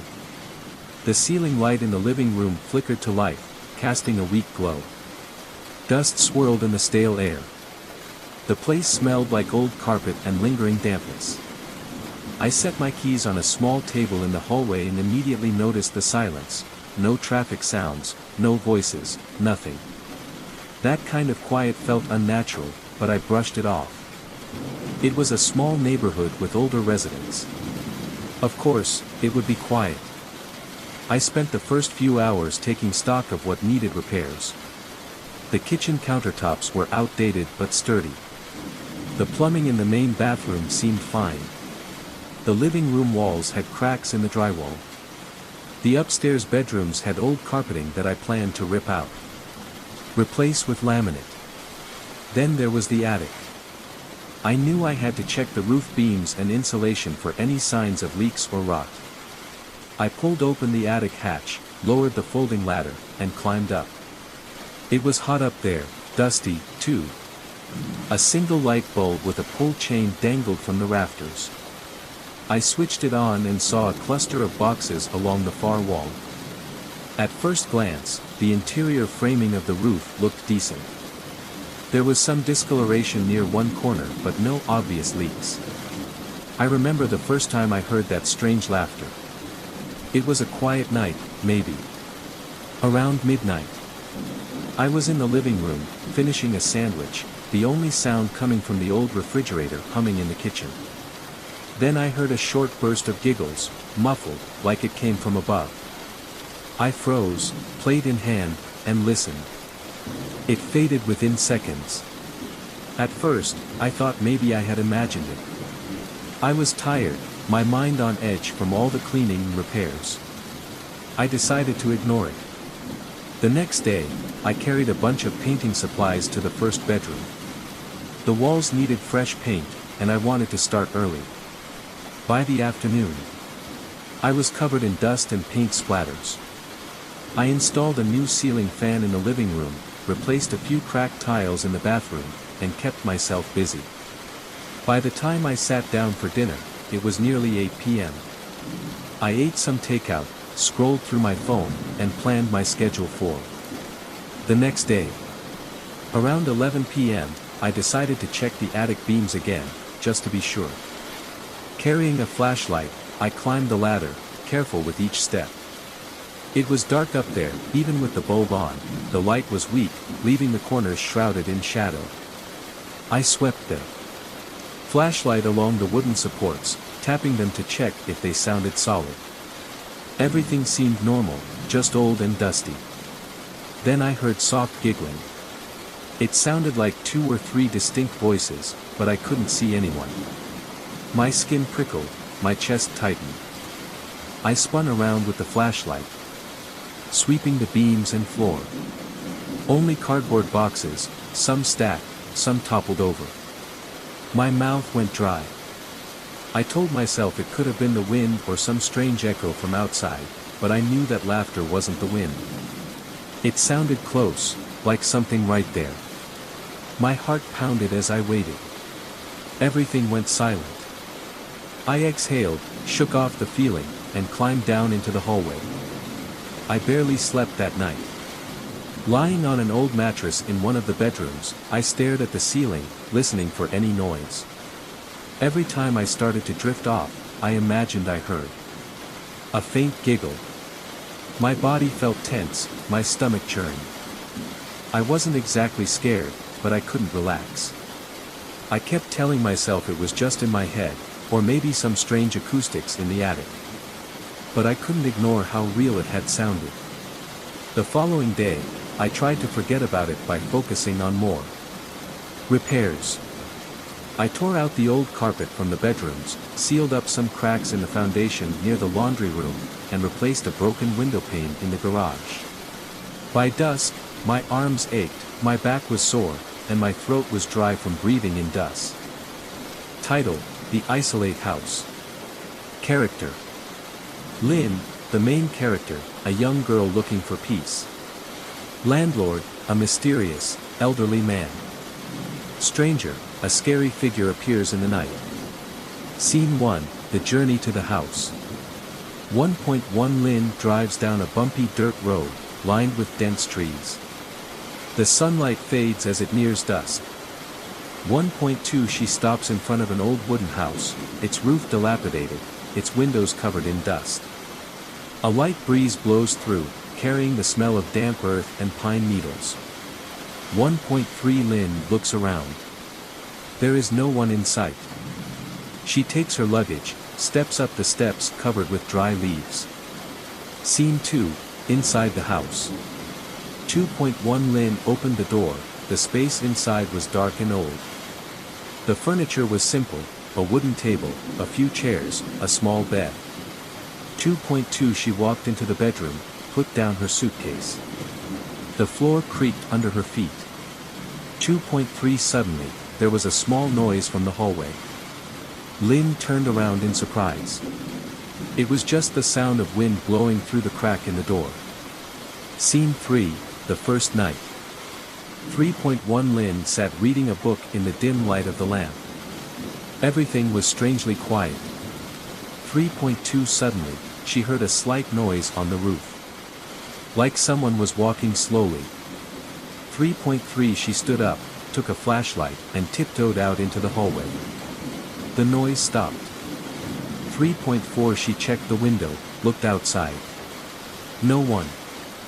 3.5 As she turned away, a shadow passed by the edge of the window. Scene 4, Unusual Signs. 4.1 The next morning, Lynn stepped out onto the porch. She was stunned to see strange footprints around the house. 4.2 She walked around to the back and discovered an old well with a rotten wooden cover. 4.3 Suddenly, she heard a soft laugh coming from the nearby woods. She turned around, but saw nothing. Scene 5, Shadow in the Night. 5.1 That night, as Lynn turned off the light, she heard footsteps in the hallway. 5.2 She held her breath, pulling the blanket up to her chin. The footsteps stopped right in front of the bedroom door. 5.3 A light knock sounded. 5.4 She tensed up, holding her flashlight tightly, approaching the door. As she touched the doorknob, a voice whispered in her ear, "Don't open it." Scene 6, The Horrifying Truth. 6.1 The next day, Lynn found an old diary in the abandoned warehouse. 6.2 She flipped through the yellowed pages, discovering the story of a woman who used to live here, who mysteriously disappeared. 6.3 Reading the last page, she shivered when she saw a scribbled line, "He's still here, don't look out the window at night." Scene 7, The Last Night. 7.1 Lynn decided to leave early the next morning. But that night, she heard the whisper again. 7.2 She gathered all her courage, looked out the window. A pale face, lifeless eyes stared at her. 7.3 She screamed, ran out of the room, but the front door wouldn't open. 7.4 Footsteps pounded behind her. She turned, a bony hand touched her shoulder. Scene 8, The Disappearance. 8.1 The next morning, the locals found the house empty. There was no trace of Lynn. 8.2 The bedroom door was wide open. On the wall, the words were written in fingernails, "Never stay after the third night." The end. Dull, that's what I keep telling myself at 3 a.m. when I hear the music start, but let me back up and tell you again exactly what happened, because I need someone to understand this isn't just in my head. It started 3 weeks ago. I needed a birthday gift for my niece Emma's 8th birthday. She collects dolls and I wanted to get her something unique, not another mass-produced Barbie from Target. I was walking down Madison Street when I saw this antique shop I'd never noticed before. The window display had this old Victorian dollhouse that caught my eye. The shop bell rang when I pushed open the door. Dust floated in the sunlight. The place smelled like old books and furniture polish. An old man sat behind the counter reading a newspaper. He didn't look up. I walked through narrow aisles of shelves packed with old stuff. Glass cases held jewelry. Chairs were stacked on tables. Then I saw it sitting on a shelf between some brass candlesticks and a porcelain vase. A vintage clown doll about 12 and tall. It wore a blue and white striped costume with red pom-poms down the front. The face was hand-painted porcelain with Rosy cheeks and a red nose. The smile wasn't creepy like most clown dolls, it looked truly happy. The hair was real auburn mohair styled into two little tufts on either side of its head. I picked it up. The body was soft cloth stuffed with sawdust. I could feel the graininess. The hands and feet were porcelain too, painted with white gloves and black shoes. No cracks or chips anywhere. The craftsmanship was incredible. How much for the clown? I called out. The old man finally looked up. $40. Any history on it? He shrugged. European, probably German, late 1800s. Good condition. I examined it closer. No wind-up key or speaker holes, just a simple well-made doll. Emma would love it. I handed over 22s and the man wrapped it in brown paper. That first night I put the clown on my dresser. I planned to wrap it for Emma's party that weekend. I fell asleep around 11 o'clock. At 3:17 a.m. I woke up to music, a tinkling melody like a music box playing. Pop goes the weasel. I thought I was dreaming at first, then I opened my eyes and heard it clearly coming from the dresser. I turned on the lamp. The music stopped instantly. The clown sat exactly where I'd left it, that same cheerful smile on its face. I got up and examined it again. No music box mechanism, no batteries, no speakers, nothing. I put it back and went to bed. Must have been dreaming, or maybe it was coming from a neighbor's apartment. The next night same thing. 3:17 a.m. Pop goes the weasel. This time I jumped up faster and hit the lights. Silent. The clown hadn't moved. I picked it up and really inspected it, turned it over, felt every inch of the cloth body. Nothing mechanical inside, just sawdust filling. The porcelain parts were solid, no hidden compartments. That's when I noticed something odd about the smile. In the daylight at the shop it had looked cheerful, but now in my bedroom at 3 a.m. the painted lips seemed to curl up slightly higher at the corners. The expression wasn't quite the same. I put it in the hall closet and shut the door. Went back to bed. At 3:17 the music started again, muffled now but still audible through the closet door. The next day I took it to a doll repair shop. The woman there had been fixing antique dolls for 30 years. She examined every inch of it. Beautiful piece, she said. German, late Victorian era, hand-painted porcelain mohair. Original costume. No music box or mechanical parts of any kind. Worth a lot more than $40. You're sure there's no way it can play music? She shook her head. Impossible. It's just porcelain and cloth and sawdust. That night I put it in the trunk of my car at 3:17 a.m. I woke up to the music, fainter but still there, drifting up from the parking lot 3 stories below. I didn't sleep much the next few days. The music came every night at exactly 3:17 a.m. sometimes loud, sometimes soft, depending on where I put the clown. I tried the base storage unit, the building roof, a friend's house across town. It didn't matter. The music found me. I started taking photos of the clown's face several times a day. After a week I compared them side by side. The smile was definitely changing, getting wider. The eyes seemed to be shifting too. The painted pupils slowly moving to track my position in the room. Emma's birthday party was in 2 days. No way I could give this thing to my niece now. I had to get rid of it. I drove to the antique shop, closed a for lease sign in the window. The whole place emptied out like it had never existed. I tried destroying it, hit the porcelain head with a hammer, not a scratch. Tried burning it, the flames wouldn't touch it. Threw it in a dumpster. It was back on my dresser the next morning. That's when the music started coming at random times, not just 317 anymore. I'd be in the shower and hear it through the wall driving to work, and it would play through my car speakers.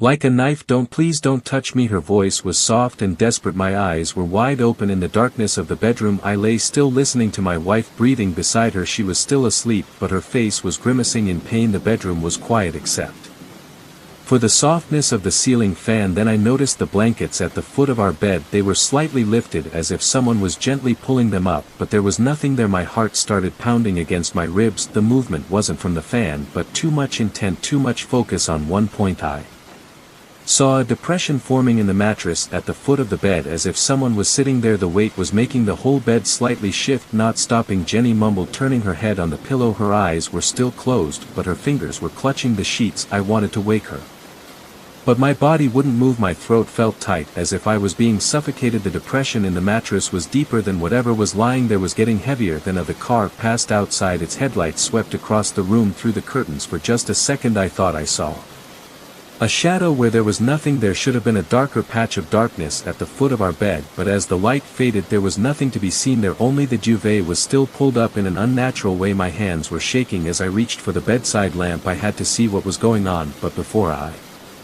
could turn it on, Jenny's whole body stiffened beside me. Out she spoke in her sleep. Her voice was different now, angry instead of scared. This is not your place. You need to leave. The depression in the mattress disappeared. The duvet fell back into place, but the temperature in the Room dropped so fast I could see my breath blurring in front of me. Jenny's eyes widened and she sat up gasping. "What's wrong?" she asked, looking into my face. "Your wife is a bed sheet." I told her what had happened, watching her expression change from confused to fearful as she remembered fragments of her dream. She said she dreamed about her grandmother, not her real grandmother who died when Jenny was in college, but a distorted version, kept trying to climb into bed with us. We didn't sleep all night. We woke up with all the lights on, drinking coffee and trying to convince ourselves it was just a dream. It affected us both somehow, but we knew it wasn't true. There was something in our room. The next few nights were too quiet, as if something was holding its breath, waiting for Jenny. Started taking sleeping pills to avoid the dreams, but I could tell they weren't working completely. She would startle and mumble in her sleep. Her face was tense. I installed a motion sensor camera at the foot of our bed. The first 2 nights nothing showed up on the footage, but on the third night at exactly 3:47 a.m. the camera's infrared light turned on, detecting movement. The video showed the blankets moving up and down automatically, as if someone was breathing below them. The temperature reading in the corner of the frame dropped from 72 degrees to 45 and below. Over a minute. I didn't show Jenny the footage. She was having sleep problems and I didn't want to make it worse. Instead I started researching. I read everything I could find about sleep paralysis, common dreams and encounters with the supernatural, mostly to no avail. Just stories from people trying to explain their fears, but one story caught my attention. A woman in Oregon described almost exactly what we were experiencing. She said it started after her mother died and the presence would sit on her bed every night at the same time. It never hurt her, but it seemed like it was waiting for something. She finally got rid of it by having a local priest bless her house. I'm not religious, but I was desperate enough to try anything. I called a few churches in our area, finally found an older priest. Listen to my story without judgment. Father Martinez came to our house the next day. He went through each room slowly, sprinkling holy water and saying prayers in Latin. When he got to our bedroom, he stopped at the foot of the bed. His hands were shaking as he made the sign of the cross. There was something here, he said softly, something old but not bad. Just sometimes lost souls get confused, especially if they have a strong connection to a place or person in life. That night Jenny had another dream, but this time when she spoke in her sleep her voice was calm. "It was okay," she said. "I understood. You can go home now." The temperature dropped again, but not as severe as before. I felt a breeze.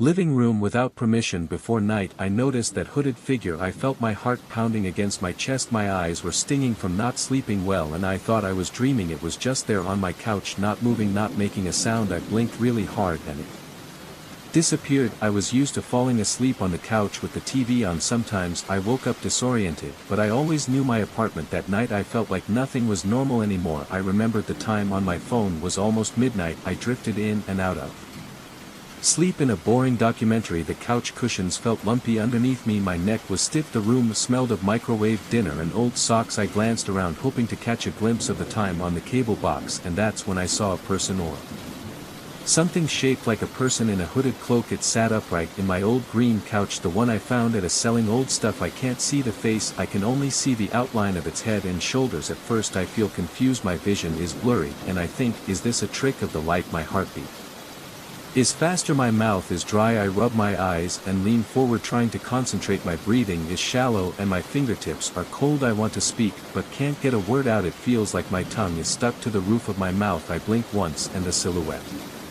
disappears. There is no fading away. It's just there 1 second and gone the next. I sit up straight, scanning the room. The lamp on the side table is still on. The TV is still on. Nothing else seems different. I get up, go to the armchair and run my hand along the chair. Feels normal. The cushions are the same old fabric, a little warm, but maybe that's just my imagination. I stand there feeling my pulse pounding in my neck. The apartment is quiet except for the faint chatter on the TV. I decide I'm too tired and half asleep to trust my senses. I turn it off TV and headed towards the bedroom. I closed the door, turned on the ceiling light and tried to calm down. My legs felt weak and my knees were shaking a little. My head was aching and I rubbed my temples. After a few minutes I convinced myself it was a hallucination. I changed into an old t-shirt and shorts, crawled into bed and tried to sleep for a few hours. Then I opened my eyes. The room was dark except for the light coming from the street light outside. My curtains were partially open. I could see a figure standing in front of the window. It was a figure with a hood, high and motionless. My stomach was in knots. I froze in place. My body was stiff. I thought, this can't be real. This was another dream. But I was awake. My sheet felt damp with sweat. My breath was raspy in my ears. I reached for the lamp on the nightstand, fumbled with the switch. I kept looking At that person the whole time. As soon as the light came on it disappeared. The place near the window was empty. The curtains were shaking a little, but that could have been the air conditioner kicking in. My heart was pounding and my throat was tight. I got out bed, go to the window and pull the curtains closed. My hands are shaking, the back of my neck is tingling. I sleep with the lights on, then I turn on one light in the bedroom and another in the hallway. It still doesn't help much. Every time I fall asleep I startle awake at the slightest noise, usually just the hum of the fridge or the rattle of the floor, but every time I hear anything my eyes widen and I check the corners of the room. The rest of the night was miserable. I ended up pacing the hallway around 5 a.m. too uncomfortable to go back bed. The next day I try to keep myself busy. I go out for a walk around the block and get coffee. I try to stay in crowded places like the diner down the street. I want to avoid being alone with my thoughts. I keep remembering the hooded figure. That image replays in my head, that figure,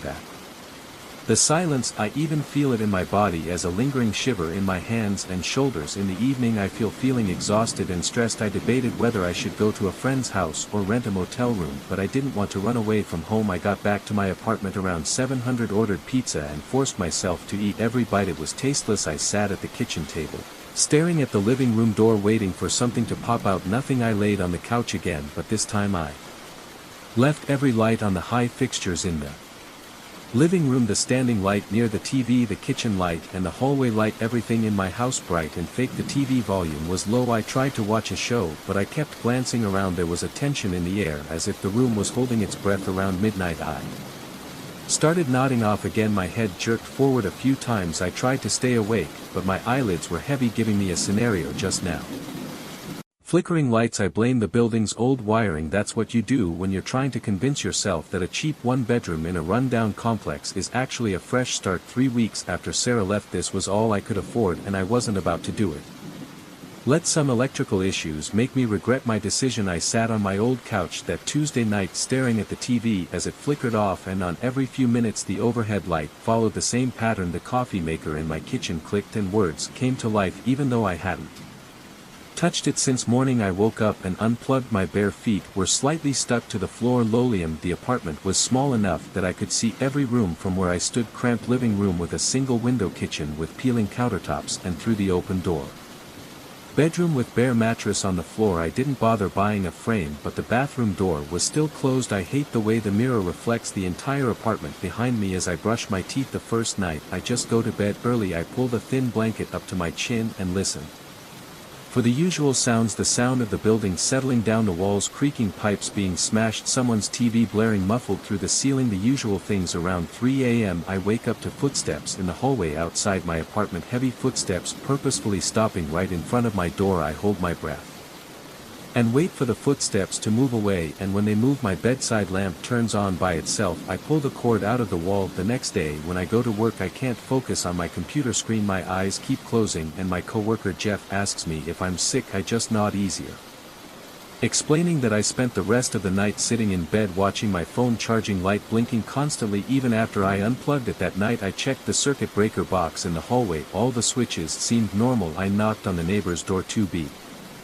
right next to me to ask if they had the same problem. No one answered. I never saw anyone in or out of the apartment. I called the landlord, but he just grumbled and said he would send an electrician when he could. I wasn't pushing, the rent was cheap and I needed to save money. Sarah took half of our savings when she left and said she needed it for a deposit on her new place. I couldn't argue that her name was on the account too. This continued for the next few days. During the day, everything worked fine, but as soon as the sun went down, electronics would start dancing, the TV would change channels by itself, my laptop would wake up from sleep, the screen would emit a blue light across the room, the microwave would start and stop the screen, flashing random numbers. I started unplugging things before going to bed. But it didn't matter. The overhead light that I can't disconnect without removing furniture still blinking. My phone, which I need for alarm in the morning, will light up without notification. Digital clock is still on my nightstand, will automatically reset to midnight over and over and over and always be there. Our footsteps, they come at different times every night, but they follow the same pattern. They will start at the end of the hallway moving slowly towards my door. They sound like someone wearing heavy boots, although the carpet should dampen the footsteps. When they reach my door they Will stop and something in my apartment will turn on a light, an appliance, anything with electricity running through it. I start keeping track of the incidents in a notebook, time, date, which appliance was active, how long the footsteps lasted. I am not usually a messy person, but I need to prove to myself that I give me a script, just paste it and ask for a clean script. May also include the length of the video, viral video. Not imagining things, the items filled in page 10:42 p.m. TV on, static footsteps last 45 seconds, 2:17 a.m. all lights blink for 3 minutes, footsteps stop at door twice, 11:03 p.m. microwave runs for 2 minutes, empty footsteps drag longer than usual. After a week I can't stand it anymore. I haven't slept for more than 2 hours straight. Dark circles have formed under my eyes and my hands are shaking as I try to type at work. I decide to stay up all night and face whoever is walking in the hallway. I take my seat. Living room chair facing the door. I have a baseball next to me, not that I intended to use it, but it makes me feel better. I drank enough coffee to keep a college student awake during finals week. My phone camera is ready to record the first few hours slowly passing by. Alone on a narrow dirt road somewhere in the countryside, my headlights were the only source of light and the fields on either side were almost pitch black. The sky had no stars that I could see. I had been driving for hours and I was tired. I wanted to go home, but home was still far away. I tried not to think about how isolated I was out there. Then I saw something. There was a figure on the side of the road ahead of me, crouched near a patch of weeds. The eyes of the figure caught my headlights and lit up in a strange way, like two little points of light. I thought it could be an animal, maybe a big dog, but it looked too upright. The thing was near the edge of the narrow dirt road. I slammed on the brakes and the car slowed down. When I realized it was shaped like a person, I jerked the steering wheel hard to the left. I felt the back of the car slide a little on the loose gravel. I tried not to hit it, but I lost control for a few seconds. The car was half revved, the engine was still running, the headlights were shining all over the field, empty field. I let out a shaky breath. The figure was behind me now. I wanted to look for it in the mirror, but I decided to check the front first. My bumper was scratched, something I didn't believe. The car was undamaged. I hated the idea of opening the hood in the dark, but I felt I had to. I also wanted to confirm what I saw. I pulled the handbrake and stepped out. Outside the night air was cold and I smelled damp earth. There was gravel under my boots. My shoulders felt tense. I heard no insects, no rustling from the field. I saw my car headlights casting a weak light into the distance. The beam showed empty land, some scattered bushes, and a curved fence in the distance. In the distance I turned to face where I first saw the figure. In the dark behind me I could make out a shape. It was standing near where I had steered. It had the same bright eyes that looked like they were reflecting light, but I didn't know what light could reach them. Now I raised my hand to shield my eyes from the glare of car, but the figure was too far away. In the dark I could only see its silhouette. It seemed taller now, not hunched over. It stood very still. I opened the hood and bent down, shining a small flashlight I kept in the glove box. I checked the radiator, hoses, belts. I listened to the engine. It was idling, but not too bad, nothing serious. I just needed a moment to calm down. My heart was beating fast. My breathing was shallow. I tried to breathe slower. I could feel sweat on my neck even though it was cold. I kept glancing over my shoulder, but every time I looked away and back, the figure seemed to get closer. Not much, but it moved forward whenever I looked away. At first it was at least 30 yards away. After a few glances, it was about 20 yards away, then less than that. It wasn't going in the right direction. It moved, only moved when I wasn't looking. I never saw it walk back in front. It was just in a new position. Every time I turned around I slammed the hood shut and backed away until I felt the car door behind me. I was still staring at the figure as I reached for the door handle. My hands were shaking as I pulled the door open. I wanted to leave immediately, but I had to turn my head to get in. As I did I saw from the corner of my eye a slight change in the figure's position. As I got in I locked the door. I don't know if that lock matters. The figure had no visible tools, no visible weapons, just a strange posture, and those eyes caught the light. I tried to pull forward and straighten out, but I noticed my front wheel was stuck in a small groove. The car shook when I hit the gas, but it wouldn't come out. I shifted into reverse trying to get some momentum, but I could only spin the tires. Every time I glanced in the mirror I saw the figure getting a little closer. I tried trying to turn the steering wheel to get a corner, but the car won't jump. I bang on the steering wheel and swear under my breath. I turn on the headlights hoping to see better. The figure's head jerks back as if bothered by the brightness. I see more detail now. The figure looks human, but his clothes are hard to make out.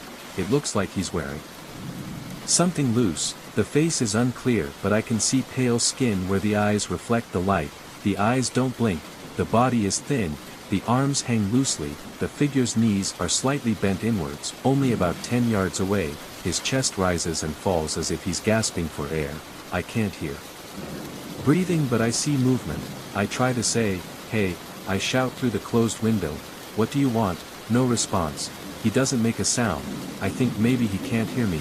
I stick my head out the window a little and shout again, "Do you need moving in?" Would keep me up at night with strange voices. I picked this place because it looked old and had thick walls. I wanted privacy and a bit of history. Sounded great at first. No one warned me about the locked room at the end of the hallway. The landlord just mentioned that it was off limits due to building policy, and I didn't think much of it. I never expected to hear faint singing and soft whispers coming from behind the door. I remember my first night there. I was tired from dragging boxes all day and I fell onto the couch in the living room around midnight. I woke up to something like a low hum. My eyes were half open and I couldn't tell if I was dreaming. I sat up and realized it was coming down the hallway. It was soft, almost like a lullaby, but it made the hairs on my arm stand up. I went to the hallway. The locked room at the end of the door looked old. The paint was peeling and there was a dull doorknob. I put my ear to it and felt a cold draft running through my chest. The buzzing stopped as soon as I touched the door. I didn't sleep well that night. I kept staring at the cracks in the ceiling, wondering if I would actually hear anything. The next morning I tried to ignore it. I opened some windows to let in some fresh air and focused on unpacking the rest of my stuff. As the sun began to set I found myself glancing in the hallway. I didn't want to make a big deal out of it, but I couldn't ignore the feeling of unease. My shoulders felt tense and I noticed my hands shaking slightly as I sat down on a box. I told myself it was just moving anxiety, but deep down I knew something about that locked room wasn't right. For a few days where nothing happened, I came home from work and watched TV in the evening. The night was quiet. Then suddenly I heard the buzzing again around 2 a.m. I sat up in bed and my heart started pounding. I listened to the sound for a few seconds before standing up. I walked through the hallway and in the dark used the flashlight on my phone to guide me. The door at the end looks the same, but the knob rattles. For a moment I freeze. The buzzing has turned to silence, whispers like two people talking. I can't make out the words. I take a step back as my knees feel unsteady. My mind starts racing with all sorts of thoughts. Intruder, squatter, or something else. I stand there panting, waiting for the sound to stop. After about a minute the whispering slowly dies down. I can't fall back asleep after that. I turn on every light in the living room and lie on the couch until morning. My thoughts keep returning to the automatic door knob moving. I decide I need more information. The next day I ask the landlord about the locked room. He looks uncomfortable and says it is just a storage unit. He claims there are old items in there that belong to the previous owner, but he insists it can't be opened. He says no one else has the key. I didn't press him on it right then, but I didn't believe him. Or 2 nights later it happened again. It was about 1 a.m. By then I had left a small night light on in the hallway to keep calm. I was lying in bed staring at the ceiling, half expecting something to happen. Sure enough, I heard a muffled melody like someone was playing a violin very softly. The sound was warm but creepy. In the silence of the night I felt my pulse quicken and my mouth went dry. I slowly got up and walked to the hallway. As I got closer the music stopped. I stood by that door and felt a cool breeze blowing on my face. It didn't make sense because all the windows were closed. I reached to turn the doorknob, but it wouldn't budge. My hand felt sweaty against the metal. I wanted to open that door so bad, but I was also scared of what I would see. I spent the next week trying to ignore everything. I kept telling myself that the building was old and old buildings have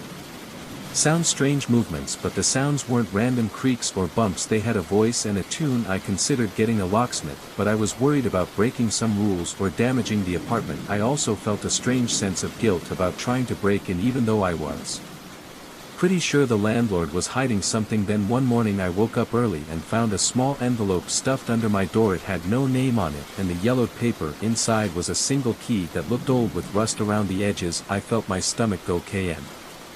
Because I had a strong feeling about which lock would fit it. I went straight to the locked room. I inserted the key into the doorknob and it turned easier than I expected. The door made a scratching sound as it opened, dust motes floating in the light. I remember because I just glanced at the clock, wondering if I should go to bed or watch another episode of the crime show. I was binge watching. The phone rang, startling me. Spread popcorn on my lap. Unknown number. I hesitated, then answered. Hello. My voice Sounded faint in the quiet of the apartment. I was silent, then a raspy breath. Hello, I repeated. The irritation crept into my voice. Who is this? The line was disconnected. I stared at my phone, shrugged and tossed it aside. Probably a wrong number, or a call. I sat back with my program, pushing the strange call out of my mind. 15 minutes later my phone rang again, same unknown number. This time I let it go to voicemail. A minute passed and my phone vibrated with a new voicemail notification. I pressed and held the phone to my ear. That raspy breath filled the line for a few seconds, then a whisper, "I can see you." A chill ran down my spine. I deleted the message and blocked the number. Hand, I'm a little shaky, just a creep. I tell myself there's nothing to worry about. I get up to make some tea, hoping it will calm my nerves. As I wait for the kettle to boil, I find myself looking out the window, scanning the dark street below. Nothing but parked cars and empty sidewalks. Back on the couch, clutching my cup of chamomile, I try to focus on my show, but my mind keeps wandering, replaying that whispered message. "I can see you." My phone vibrates. A message from another stranger. Nice pajama number. I look down at my faded Star Wars pajama pants and feel my stomach drop. How could they possibly know? I jump up and run to each window, pulling the blinds back. My heart is pounding so hard I can feel it in my throat. I dial 911 with shaking fingers. "What's your 911 emergency?" I take a deep breath. I get threatening calls and texts from someone saying they can see me. I think I'm being followed. The dispatcher's voice was calm and professional. "Are you in immediate danger? Do you see anyone around your property?" No, I don't think so. I mean, I don't see anyone but you. "While this is definitely concerning, we can't send the police unless there is an immediate threat. Have you blocked the number?" "But they are using different numbers." "Now I understand. Lock your doors and windows, and if you see anyone suspicious or feel you are in danger, call us back immediately." I hung up, feeling frustrated and scared they wouldn't help me. My phone rang again, another strange number. Contrary to what I thought, I answered. "Don't call me again," I said, trying to sound tough and fearless. A little giggle, "But we are just beginning." "Sarah." My blood ran cold. "They know my name." "Who is this? What do you want?" I asked. "I want you to look out the window, Sarah. I have a surprise for you." The line was disconnected, all instincts screaming at me, "Don't do it." But I found myself walking towards the window, my hands shaking as I reached for the curtains. I took a deep breath and pulled it back just an inch. At first I couldn't see anything, then a movement caught my eye. A figure standing on the sidewalk across the street, partially hidden by a tree. They were looking right at my window. I let the curtains fall and stumbled away from the window. My heart was pounding. This couldn't be happening. It had to be a coincidence, right?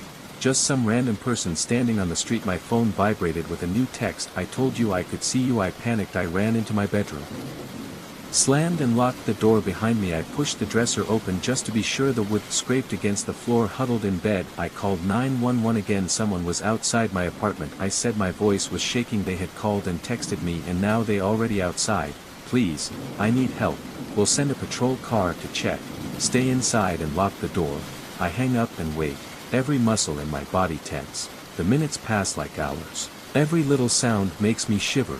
The hum of the refrigerator, the ticking of the bedside clock, the rustling of leaves outside the window. My bedroom window. I haven't pulled the bedroom curtains. I slowly look up, scared of what I can see. The glass reflects my pale, terrified face looking back at me. Behind the dark night sky, a few stars can be seen, silhouettes of trees and a face pressed against the glass grinning. I scream, stumble back out of bed. I fall hard onto the floor, wrapped tightly in the blankets. The face disappears from the window. Sobbing, I crawl to the corner of the room furthest from the window. I can hear the phone ringing in the living room, but there's no way I'm leaving the room. I remember, because I was just looking at the clock, wondering if I should go to sleep or watch another episode of crime. I was so engrossed in the phone ringing startled me, lightly slashing my thigh. The unknown number. I hesitated, then answered. "Hello." My voice sounded low in the silence of my apartment. Silence, then a discreet breath. I repeated. Comfort crept into my voice. "Who is this?" The line was interrupted. I looked straight at my phone, shrugged and tossed it aside. Maybe a sad number, or a call. I sat back with my show. Any strange call out my mind. 15 minutes later my phone rang again, same strange number. Times I left it in the inbox. A minute passed and my phone vibrated with a notification of a new voicemail. I pressed play, the phone to my ear. The noise a second then filled the line for a few seconds, then a whisper. "I can find you." A cold wind ran down my spine. I deleted the message and blocked the number. My hand a little run, just a fear. I automatically that there's nothing to worry about. I get up to make tea, hoping it will calm my nerves. As I wait for the kettle to boil, I find myself out the window, Scanning the dark street below, nothing but empty parking lots and summer labels. Returning to my long-lasting chamomile cocktail, I try to focus on my show, but my mind keeps wandering, replaying that whispering message. I can see you still. My phone vibrates, a message from a stranger. Nice pajama number. I look down at my faded Star Wars pajama pants and feel my stomach drop. How could they know? I jump up and run to each window, pulling back the time. I die so hard, the pain, I can feel it in my neck. I dial 911 with shaking fingers. What's your 911 emergency? I take a deep breath. I get threatening calls and texts from someone saying they can see me. I think I'm being voice tracked. To the dispatcher, very calm and professional. Are you looking for immediate danger? No. Have you found anyone around your property? I don't think so. I mean, I didn't see anyone but you. While this is definitely concerning, we can't send the police unless there is an immediate threat. Have you blocked the phone number? But they are using different numbers. Now I understand. Lock your doors and windows, and if you see anyone suspicious or feel you are in danger, call us back immediately. I motivation found abundant and scared. They won't help me. My phone rings again, another strange number. Contrary to my thoughts, I answer. Don't call me again. I try to be strong and not scared. A laugh, but we are just beginning. Sarah, Chapter 1. Dispatch. They know my name. Who is this? What do you want? I ask. I want you to look out the window. Sarah, I have a surprise for you. The line is dead. All my instincts are screaming at me not to do it, but I find myself moving towards by the window, my hand shaking as I reach into the vacuum of the door. I take a deep breath and pull it out just an inch. At first I see nothing, then a movement catches my eye. A figure standing on the sidewalk, blockchain, partially obscured by a tree. They are looking straight into my window. I let though the door falls and stumbles away from the window. My heart is pounding. This can't be happening.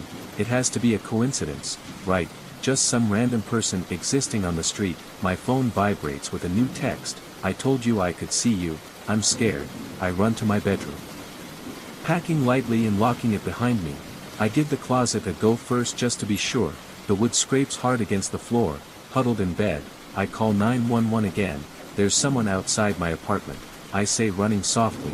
They've called and texted me and they're outside now. Please, I need help. We'll send a patrol car to check. Stay home and lock the door. I crank up the engine and wait, every muscle on my body tense. The minutes pass like hours. Every little sound helps me. The hum of the fridge, the ticking of the clock outside the window. My bedroom window. I haven't pulled my bedroom from looking up in fear. What I can see, the glass reflecting my pale face. Horror looking back at me. Behind the dark night sky a few stars can be found, silhouettes of the trees and a face pressed against the glass grinning. I scream in confusion, stagger out of bed. I fall hard onto the floor, wrapped up in the horse face. Disappears from the window, darts me to the corner of the room far from the window. I might have heard the phone ring in the living room, but there's no way I'm leaving the room. Give me a script, just paste it and ask. Give me a clean script. Also include the length of the video. Viral video transmit. Rearview mirror. My hands tighten on the steering wheel. Where did this truck come from? The freeway had been empty for miles. It was past midnight and I was at the end of a cross-country CR drive. Tired, my eyelids were like sandpaper and the endless ribbon of asphalt ahead faded into a hypnotic streak. I had pushed myself to get home before dawn, but now with this truck barreling towards me I was wide awake. The taxi loomed large in my mirror, impossibly close. I hit the brakes, hoping the driver would get the hint and back up. No luck. If anything, it seemed to be getting closer. Come on, pass me, I muttered to myself to change lanes to the right. The truck matched my moves perfectly. On my tail I could practically count the number of rivets on its grille. My heart started to race. This was not normal behavior, even for most impatient drivers. I pressed hard on the accelerator, watching the speedometer increase. 70, 75, 80 miles per hour. The truck keeps up the pace effortlessly, never lagging behind. Cold sweat breaks out on my forehead. I am alone on a deserted highway with a truck seemingly determined to run me off the road. My mind races through possible explanations, each more worrying than the previous. Road rage, a drunk driver, or something worse. I spot a sign for an upcoming rest stop and make a split-second decision. I will stop there, where there might be others around. Safety in numbers. As soon as I get out, the truck follows. I curse under my breath, hands shaking as I walk up the dark winding road leading to the rest area. The parking lot comes into view, illuminated by a flickering streetlight. The parking lot is empty. I stop in a spot near the restroom. The building brakes the engine. The truck's headlights illuminate my rearview mirror, blinding me. Eyes, I squeeze them shut, heart pounding in my ears. That was it. Whatever was going to happen was going to happen now. Seconds passed, then silence. The light behind me slowly faded. I opened my eyes and turned around. The parking lot was empty. No truck, no headlights, nothing but darkness and the faint whirring of the streetlights above. I sat there frozen for what seemed like hours, my mind struggling to process what had just happened. If only I had imagined it. I was so exhausted that I was hallucinating a threatening truck. I finally mustered up the courage to get out of the car. The cool night air hitting my face helped clear my head.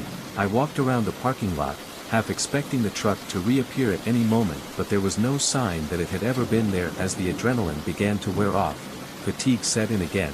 I decided to try to get some sleep in the car first. As the journey continued, I reclined my seat and closed my eyes but couldn't sleep. Every time I started to fall asleep, I woke up with a start.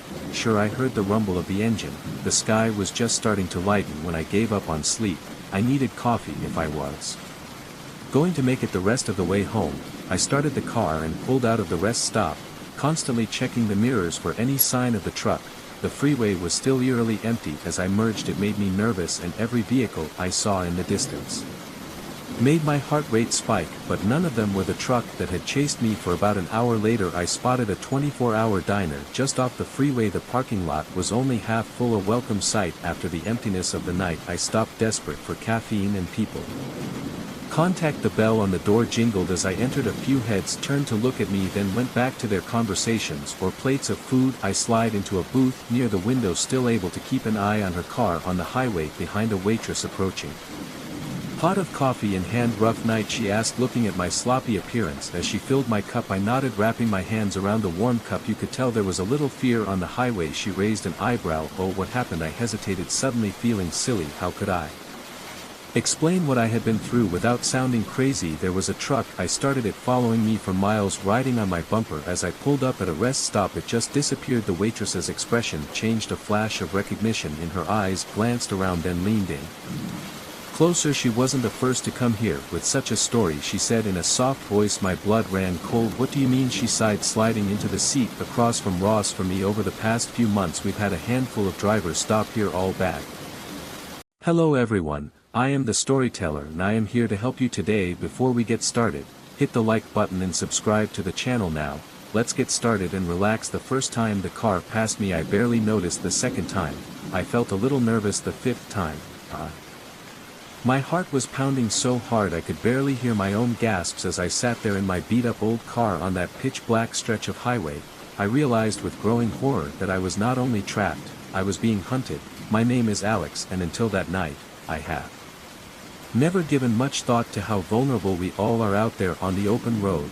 I was driving back from a business conference in Phoenix, taking the long way home to Los Angeles to enjoy the solitude after days of socializing and small talk. It was just past midnight and I was the only car on the highway, that lonely 60 cutting through the Arizona desert. I remember thinking how beautiful the night was. The sky was a carpet of stars, unobstructed by city lights, and the full moon bathed the desert landscape in a magical glow.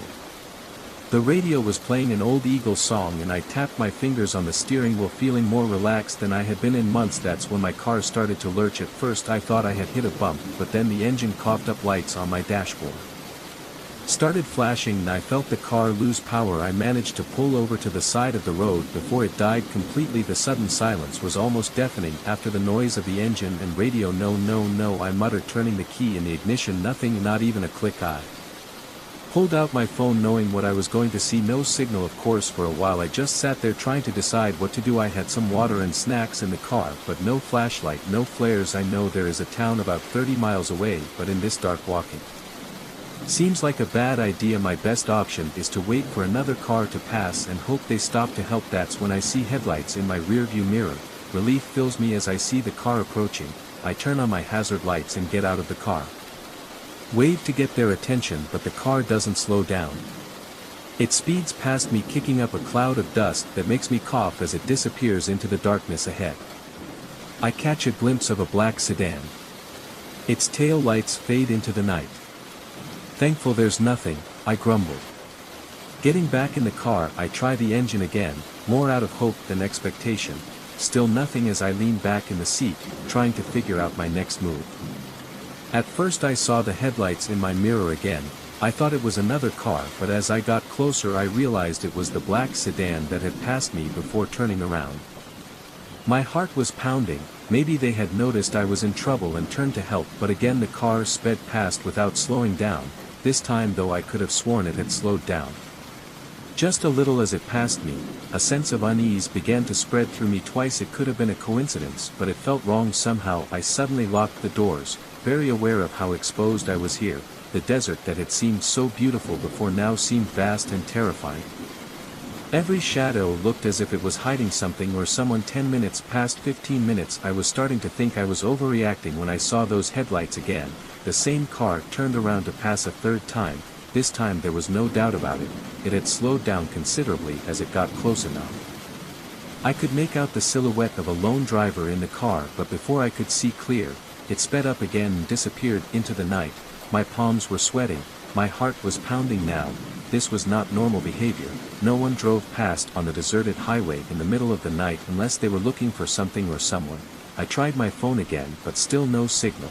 I thought about trying to wave down the next car that passed, but the idea of getting out of the car suddenly seemed scary. If it was the sedan again, if this time it stopped, the minutes dragged on. Each minute felt like an hour. I was startled to hear every sound of the engine cooling, the whisper of the wind blowing through the desert, and all the while I looked in my rearview mirror, dreading the appearance of those headlights. I didn't have to wait long. The fourth time the sedan approached, this time it slowed. As it passed me I shrank back in my seat, trying to make myself as small as possible. Through the glare of the headlights I could see the driver passing. Hello everyone, I am the storyteller and I am here to help you today. I know you use this video to sleep, so before that, like the video and subscribe to the channel. Now relax and unwind. Cameras everywhere, in the kitchen clock, behind the bathroom mirror, even in the bonsai. At first I thought I was being paranoid, but now I know someone has been watching my every move for days. It was supposed to be an easy job. My college roommate's parents needed a house sitter while they went on vacation to Europe for 2 days. Good pay, nice house, and I had plenty of time to work on my thesis. Right or wrong, the first few days went smoothly. I settled into a routine, woke up, made coffee, worked on my laptop for a few hours, maybe went for a swim in the outdoor pool if the weather was nice. Quite comfortable. After all, by the fourth night I started to feel like I was being watched. I was sitting on the couch reading a book and suddenly had the urge to look over my shoulder, or I was in the shower and I swear I heard a noise on the other side of the curtain. I assumed it was because I was alone in a strange house. Nothing more to say, but the feeling persisted and grew stronger. Then I found the first camera. I was dusting the fireplace. I took my housekeeping duties seriously, when I noticed something strange about one of the family photos. The frame seemed thicker than the others. I was curious. I picked it up to examine it more closely. That's when I saw a small lens no bigger than a pinhead, hidden in the corner of the frame. My blood ran cold as I suddenly realized what I was looking at. All those restless moments became meaningless. My heart pounded. I began to search the house more thoroughly for the next hour. I found 6 more hidden cameras. They were everywhere: the living room, the kitchen, the bedroom, even the bathroom. Who that did everything to keep every inch of this house safe. Monitored, but why? And more importantly, I considered calling the police, but what would I tell them about what I found? Some cameras in a house that I had been monitoring because I knew the homeowner had installed them for security. It seemed unlikely because they were so well hidden. They were, but I couldn't rule it out. No, I needed more information before I contacted the authorities. I needed to know who was behind this. I spent the next day pretending everything was normal while I made plans. I went about my daily routine, careful not to let on that I had discovered the cameras. Meanwhile, I took inventory of everything I found and looked for patterns. Most of the cameras appeared to be wireless, likely broadcasting to a receiver somewhere nearby. If I could identify that receiver, I could track down whoever was watching. When the night fell down, I had put my plan into action. I turned on every TV and radio in the house, turned up the volume and began a systematic search of every room. The noise would drown out any sounds I made and hopefully hide my true intentions from anyone watching. I started in the basement, methodically checking every nook and cranny, and nothing.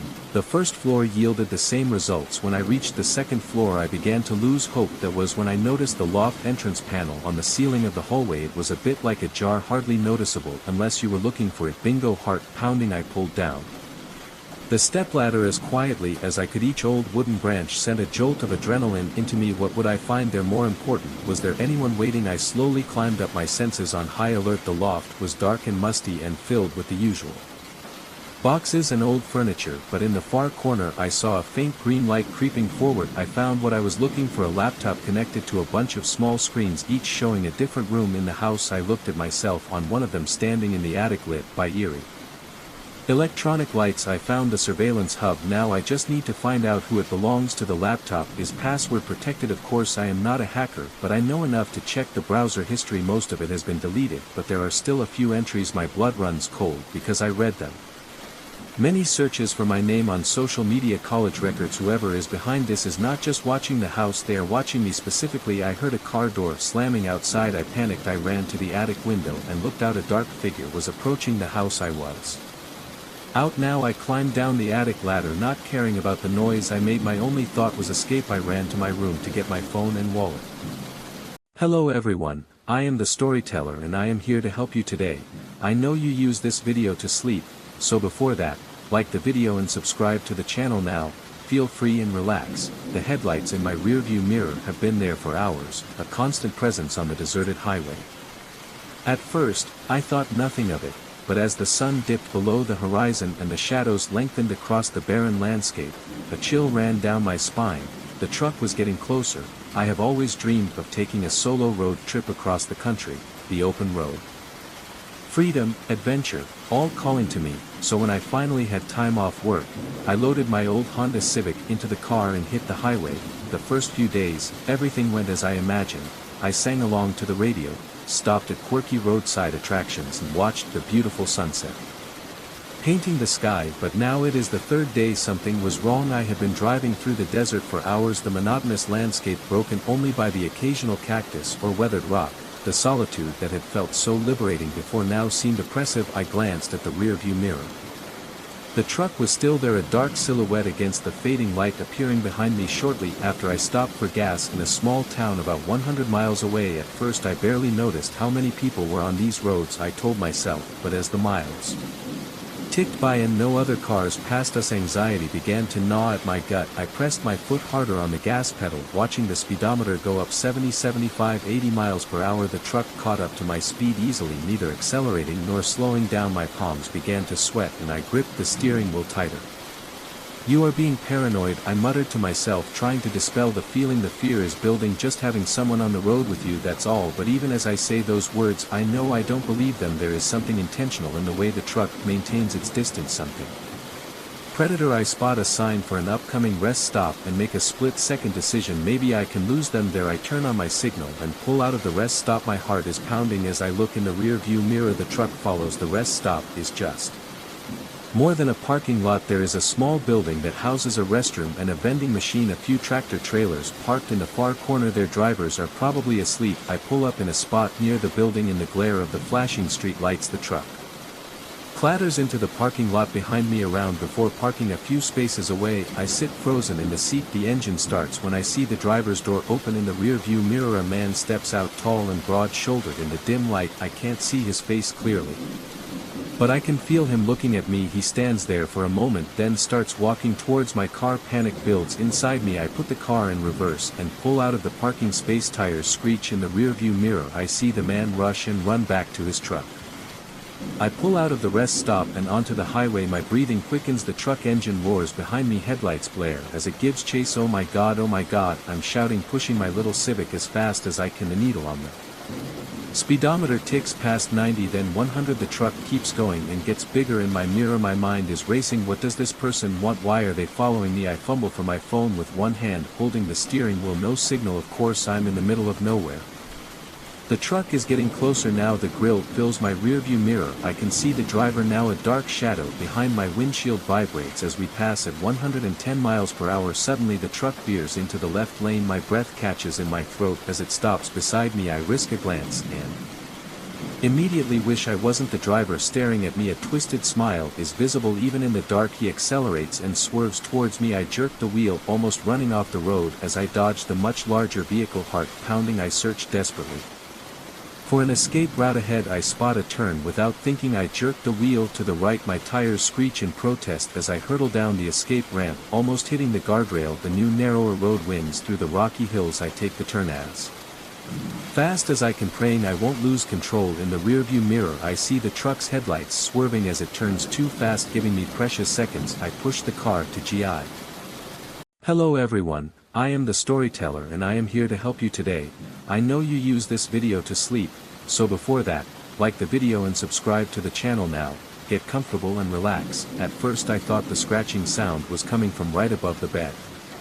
It was just the house settling down, or maybe a squirrel on the roof, but as I lay there in the dark, my eyes wide open, I realized that it was too rhythmic, too intentional, not anything but human. I have been hearing strange noises in my attic for weeks now, small noises and creaks. I have ignored the usual sounds an old house makes, but tonight was different. Tonight the sounds were unmistakable. My heart was beating fast as I slowly sat up in bed, careful not to make a sound. The scratching continued steadily and persistently. I reached for the phone on the nightstand, my fingers shaking as I dialed 911, but as soon as I pressed the call button the scratching stopped abruptly.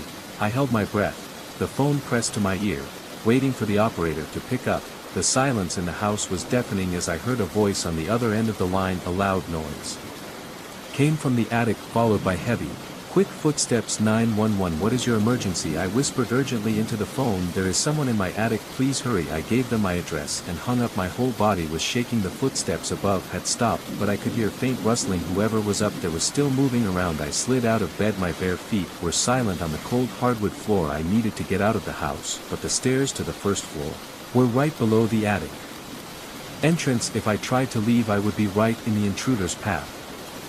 I crept to my closet and grabbed the baseball bat I kept there for protection. My palms were sweaty as I gripped it. My eyes stared at the ceiling. The minutes ticked by painfully slow. Where were the police? I strained my ears hoping to hear sirens, but all I could hear was my own siren, ragged breathing and the occasional creak from above. Then a new sound made my blood run cold. It came from the hallway outside my bedroom, the light scratching of the attic access board moving. My throat tightened as I realized the intruder was coming down. I pressed my body against the wall next to the bedroom door, bat raised and ready, my heart pounding.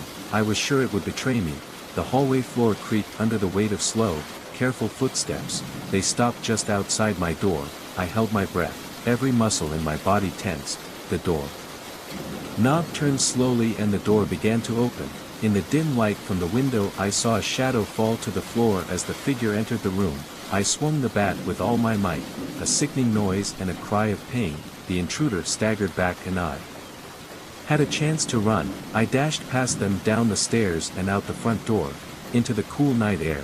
I ran to the neighbor's house, banging on the door until the porch light came on. As they opened the door I finally heard the police sirens. In the next hour was a blur of police statements and questions. They searched my house thoroughly but found no sign of the intruder. They assured me they would increase patrols in the area and suggested I stay with a friend for a few days, but I couldn't shake the feeling that they had missed something. The way the intruder moved, the way they seemed to know the layout of my house, it felt too familiar against my better judgment.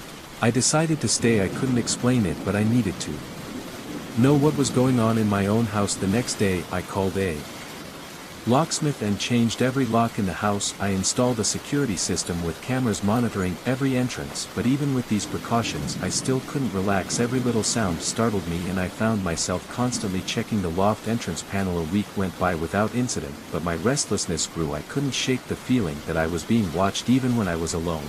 In the house I started noticing little things out of place. A book moved on the shelf, a cup in a sink that I don't remember using. I know I was probably being paranoid, but I couldn't help it. I started spending hours checking every inch of my house for any sign that the intruder had broken in. During one of these searches I found it. I was in the spare bedroom running my hand along the baseboard when I felt a little bit of surrender.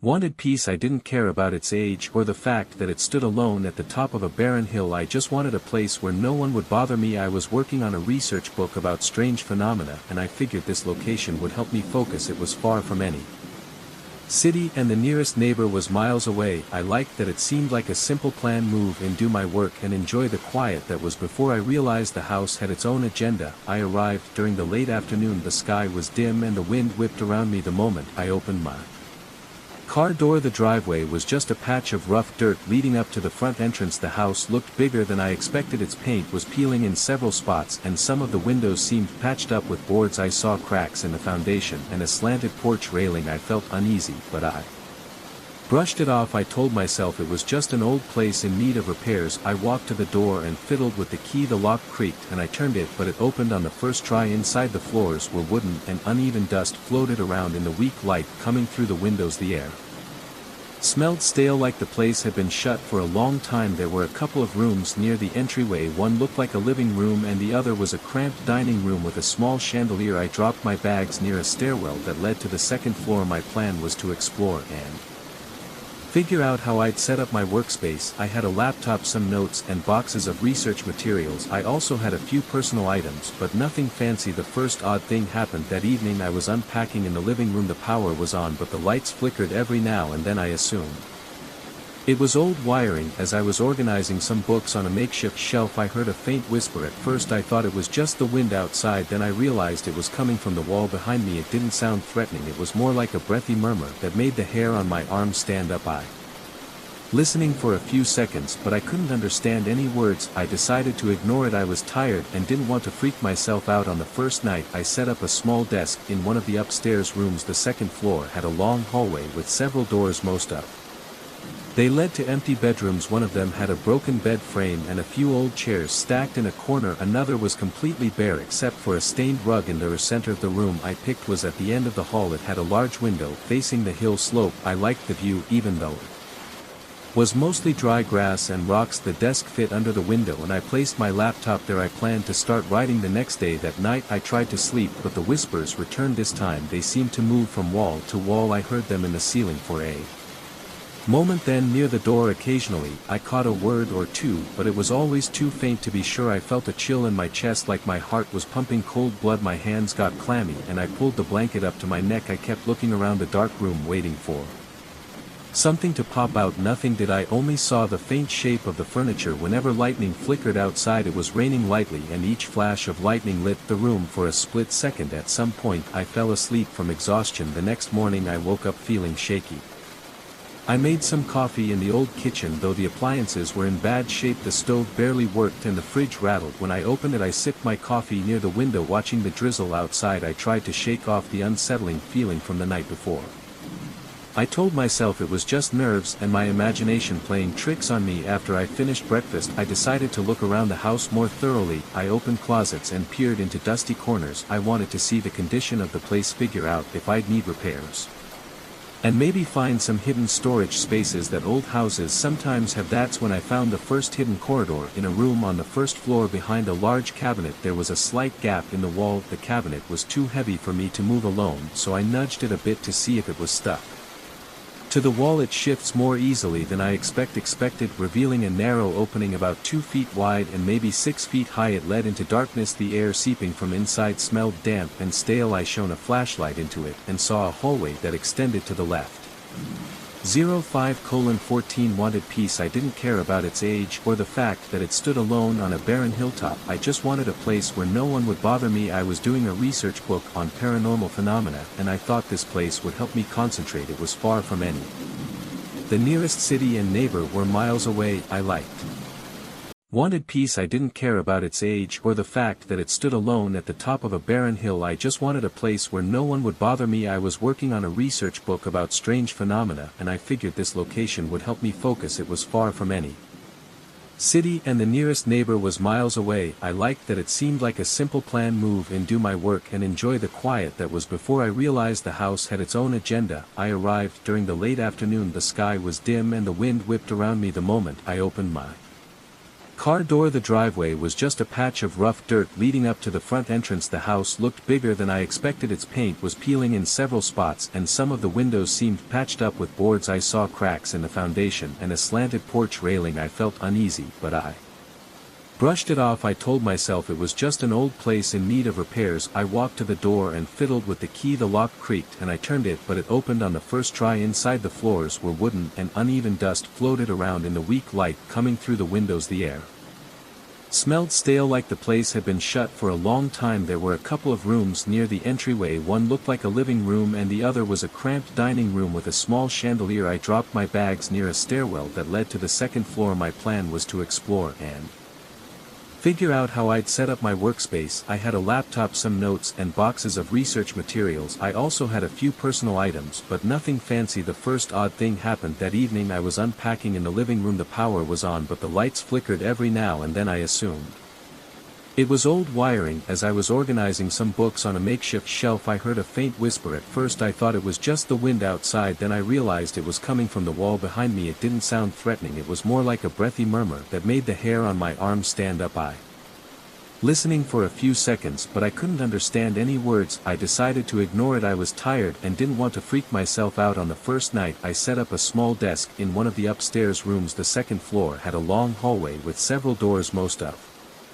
they led to empty bedrooms. One of them had a broken bed frame and a few old chairs stacked in a corner. Another was completely bare except for a stained rug in the center of the room I picked was at the end of the hall. It had a large window facing the hill slope. I liked the view even though it was mostly dry grass and rocks. The desk fit under the window and I placed my laptop there. I planned to start writing the next day. That night I tried to sleep, but the whispers returned. This time they seemed to move from wall to wall. I heard them in the ceiling for a moment, then near the door. Occasionally I caught a word or two, but it was always too faint to be sure. I felt a chill in my chest, like my heart was pumping cold blood. My hands got clammy and I pulled the blanket up to my neck. I kept looking around the dark room waiting for something to pop out. Nothing did. I only saw the faint shape of the furniture whenever lightning flickered outside. It was raining lightly and each flash of lightning lit the room for a split second. At some point I fell asleep from exhaustion. The next morning I woke up feeling shaky.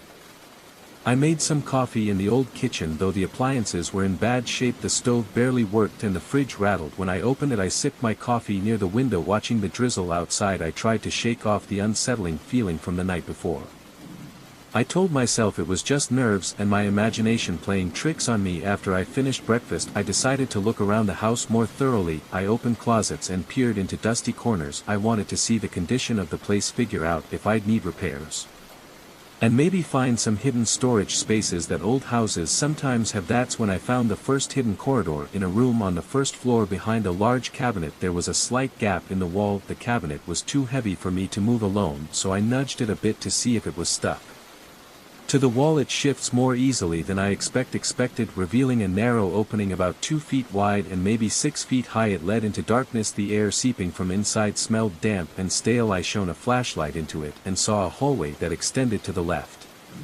05:14 wanted peace. I didn't care about its age or the fact that it stood alone on a barren hilltop. I just wanted a place where no one would bother me. I was doing a research book on paranormal phenomena and I thought this place would help me concentrate. It was far from any.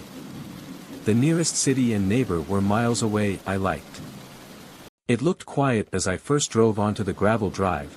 Not the kind of quiet that made me feel relaxed, but the kind that weighed on me like the air became thick as soon as I stepped out of the car. The building was at the end of a narrow road about 40 kilometers out of town.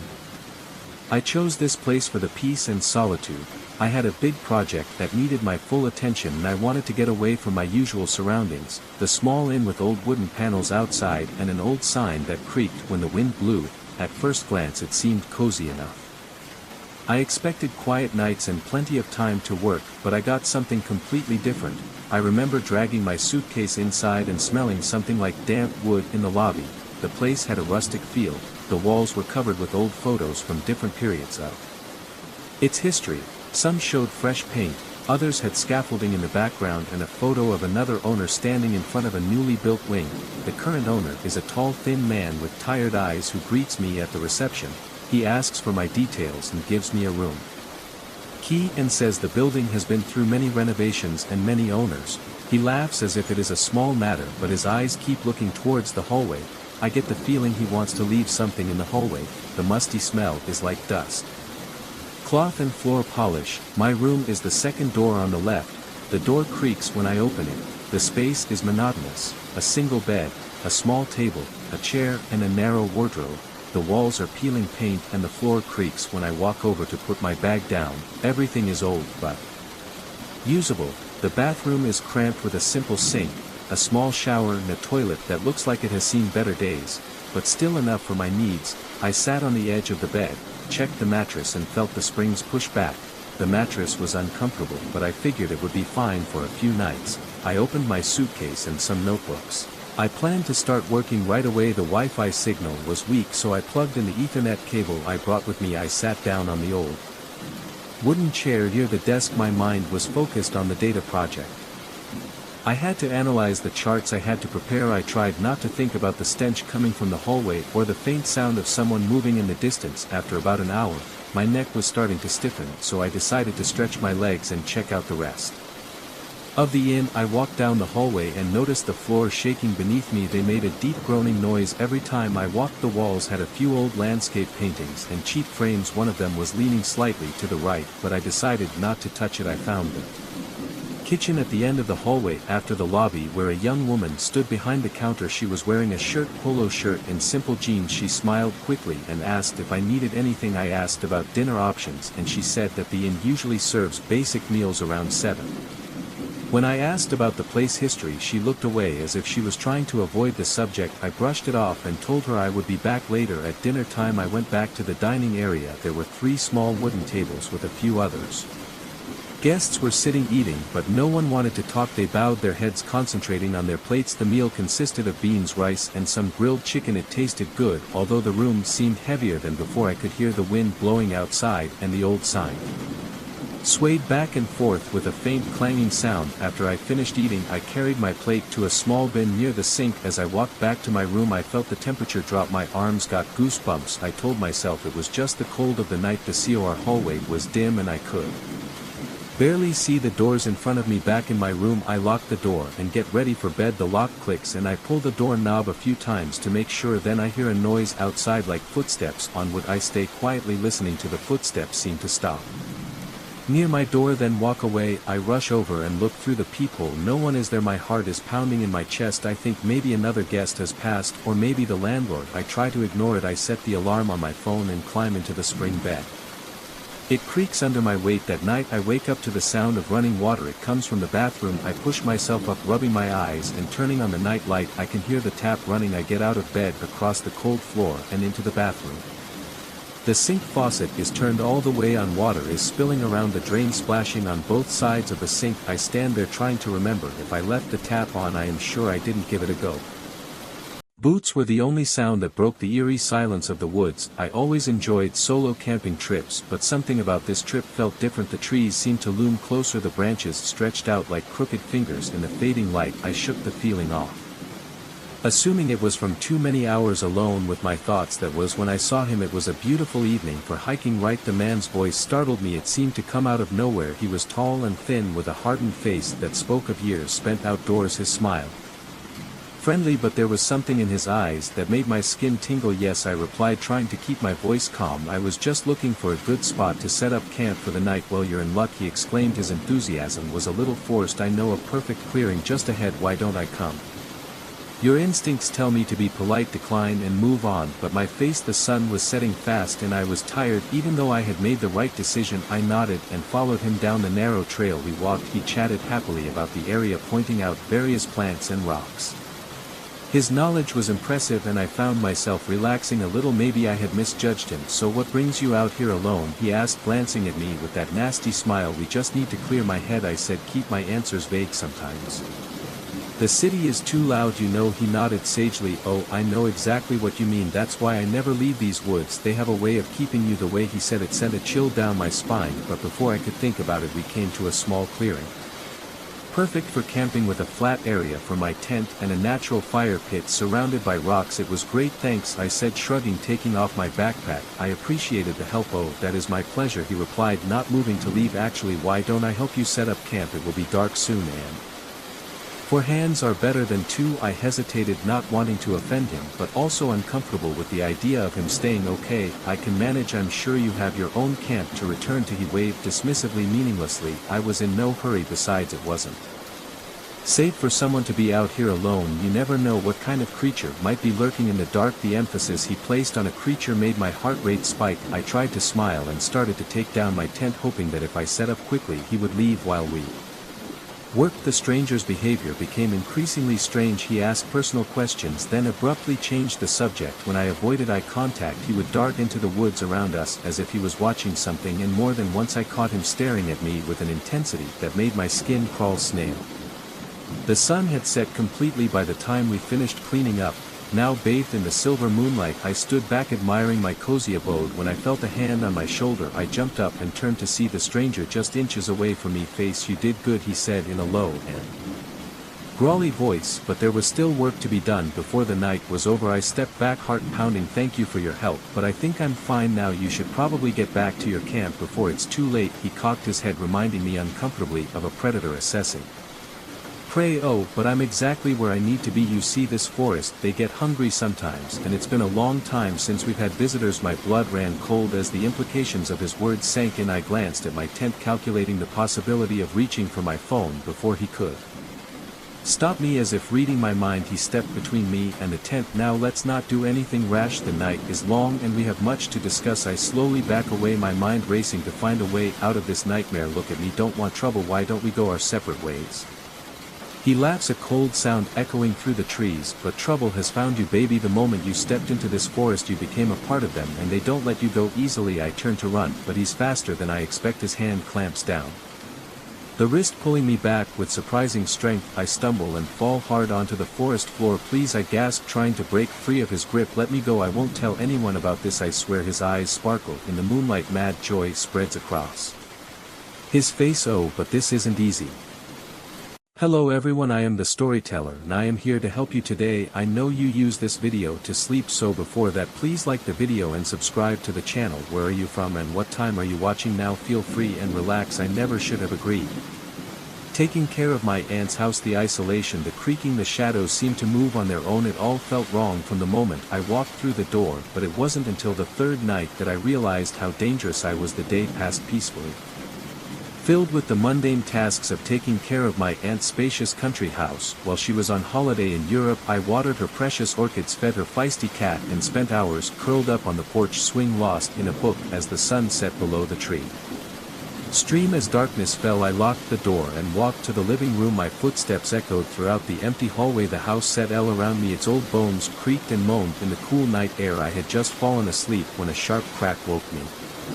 My heart was pounding as I sat up, straining my ears. It was there again, a clear snap like a twig snapping underfoot. It came from outside. I slid out of bed. My bare feet were silent on the hardwood floor as I tiptoed to the window. The full moon cast an eerie light over the vast space. The lawn threw long shadows across the thick grass. At first I saw nothing unusual, then a flash of movement caught my attention. A dark figure darted between the trees at the edge of the property. I rubbed my eyes, sure I was seeing something, but when I looked again I saw not one but two shadows moving purposefully along the tree line. They were too big to be animals, their movements were too cautious. My mouth went dry. I was alone, miles away from my nearest neighbor, watching strangers prowl the ground. I backed away from the window, my mind racing. Should I call the police? No, but what am I going to tell them? That I saw shadows moving in the moonlight? They will laugh and tell me to go to bed. I need more proof. With my shaking hands I grab my phone and tiptoe down the stairs. Each step on the old staircase feels like a thunder. In silence I go to the kitchen, crouching low and staying away from the window. The back door there leads to a small yard. If I can see better I gently open the door, wincing at the soft creak of the hinges. The cool night air rises. Goosebumps rise on my skin. As I step outside I can see more of the yard from here. The moonlight paints everything in shades of silver and black. The minutes pass as I scan the trees, my eyes strain in the darkness. I imagined it was all just my mind playing tricks on me. Then I see the two of them. Men in dark clothes emerge from behind a large oak tree. They are heading towards the house. I bend down. Into my heart is pounding so hard I think it might burst out of my chest. This is real. This is happening. I have to do something. I rush to the front, checking the door to see if it is locked, as well as all the windows on the ground floor. As I lock the last window, a floorboard creaks behind me. I turn around, expecting to be confronted by an intruder, but the hallway is empty. Just the house settling down. I tell myself, just the house. Back kitchen, I grab the biggest knife I can find, the weight of it in my hand is comforting, even if my palms are sweaty. I need to call for help. I reach for the phone but only to find a black screen and no response. The battery is dead. Of course it is a landline. There must be a landline. Searching frantically, trying to remember where I saw the phone, the classroom. The panic makes it hard to think straight. Another noise makes me stop, a metal-on-metal noise, coming from the front door. They are trying to break in. I press. Eileen Wall, knife clutched to chest. My options were limited.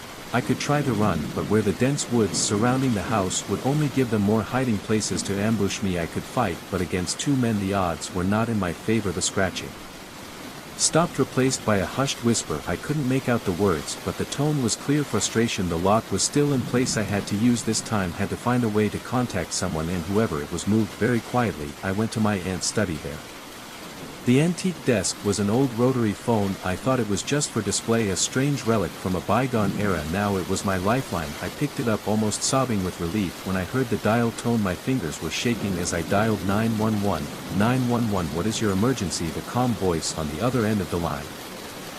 Hello everyone, I am the storyteller and I am here to help you today. I know you use this video to sleep, so before that please like the video and subscribe to the channel. Where are you from and what time are you watching now? Feel free and relax. I never should have agreed. Taking care of my aunt's house, the isolation, the creaking, the shadows seemed to move on their own. It all felt wrong from the moment I walked through the door, but it wasn't until the third night that I realized how dangerous I was. The day passed peacefully, filled with the mundane tasks of taking care of my aunt's spacious country house. While she was on holiday in Europe, I watered her precious orchids, fed her feisty cat, and spent hours curled up on the porch swing, lost in a book as the sun set below the tree stream. As darkness fell, I locked the door and walked to the living room. My footsteps echoed throughout the empty hallway. The house set all around me. Its old bones creaked and moaned in the cool night air. I had just fallen asleep when a sharp crack woke me. My heart was pounding as I sat up, straining my ears. It was there again, a clear snap like a twig snapping underfoot. It came from outside. I slid out of bed. My bare feet were silent on the hardwood floor as I tiptoed to the window. The full moon cast an eerie light over the vast space. The lawn threw long shadows across the thick grass. At first I saw nothing unusual, then a flash of movement caught my attention. A dark figure darted between the trees at the edge of the property. I rubbed my eyes, sure I was seeing something, but when I looked again I saw not one but two shadows moving purposefully along the tree line. They were too big to be animals. Their movements were too cautious. My mouth went dry. I was alone, miles away from my nearest neighbor, watching strangers prowl the ground. I backed away from the window, my mind racing. Should I call the police? No, but what am I going to tell them? That I saw shadows moving in the moonlight? They will laugh and tell me to go to bed. I need more proof. With my shaking hands I grab my phone and tiptoe down the stairs. Each step on the old staircase feels like a thunder and silence. I go to the kitchen, crouching low and staying away from the window. The back door there leads to a small yard. If I can see better I gently open the door, wincing at the soft creak of the hinges. The cool night air rises. Goosebumps rise on my skin. As I step outside I can see more of the yard from here. The moonlight paints everything in shades of silver and black. The minutes pass as I scan the trees. My eyes strain in the darkness. I imagined it was all just my mind playing tricks on me. Then I see the two of them. Men in dark clothes emerge from behind a large oak tree. They are heading towards the house. I bend down. Into my heart is pounding so hard I think it might burst out of my chest. This is real. This is happening. I have to do something. I rush to the front, checking the door to see if it is locked, as well as all the windows on the ground floor. As I lock the last window, a floorboard creaks behind me. I turn around, expecting to be confronted by an intruder, but the hallway is empty. Just the house settling down. I tell myself, just the house. Back kitchen, I grab the biggest knife I can find. The weight of it in my hand is comforting, even if my palms are sweaty. I need to call for help. I reach for the phone but only to find a black screen and no response. The battery is dead. Of course it is a landline. There must be a landline. Searching frantically, trying to remember where I saw the phone, the classroom. The panic makes it hard to think straight. Another noise makes me stop, a metal-on-metal noise, coming from the front door. They are trying to break in. I press. Eileen Wall, knife clutched to chest. My options were limited. I could try to run, but where the dense woods surrounding the house would only give them more hiding places to ambush me. I could fight, but against two men the odds were not in my favor. The scratching stopped, replaced by a hushed whisper. I couldn't make out the words, but the tone was clear frustration. The lock was still in place. I had to use this time, had to find a way to contact someone, and whoever it was moved very quietly. I went to my aunt's study there. The antique desk was an old rotary phone. I thought it was just for display, a strange relic from a bygone era. Now it was my lifeline. I picked it up, almost sobbing with relief when I heard the dial tone. My fingers were shaking as I dialed 911. 911, what is your emergency? The calm voice on the other end of the line.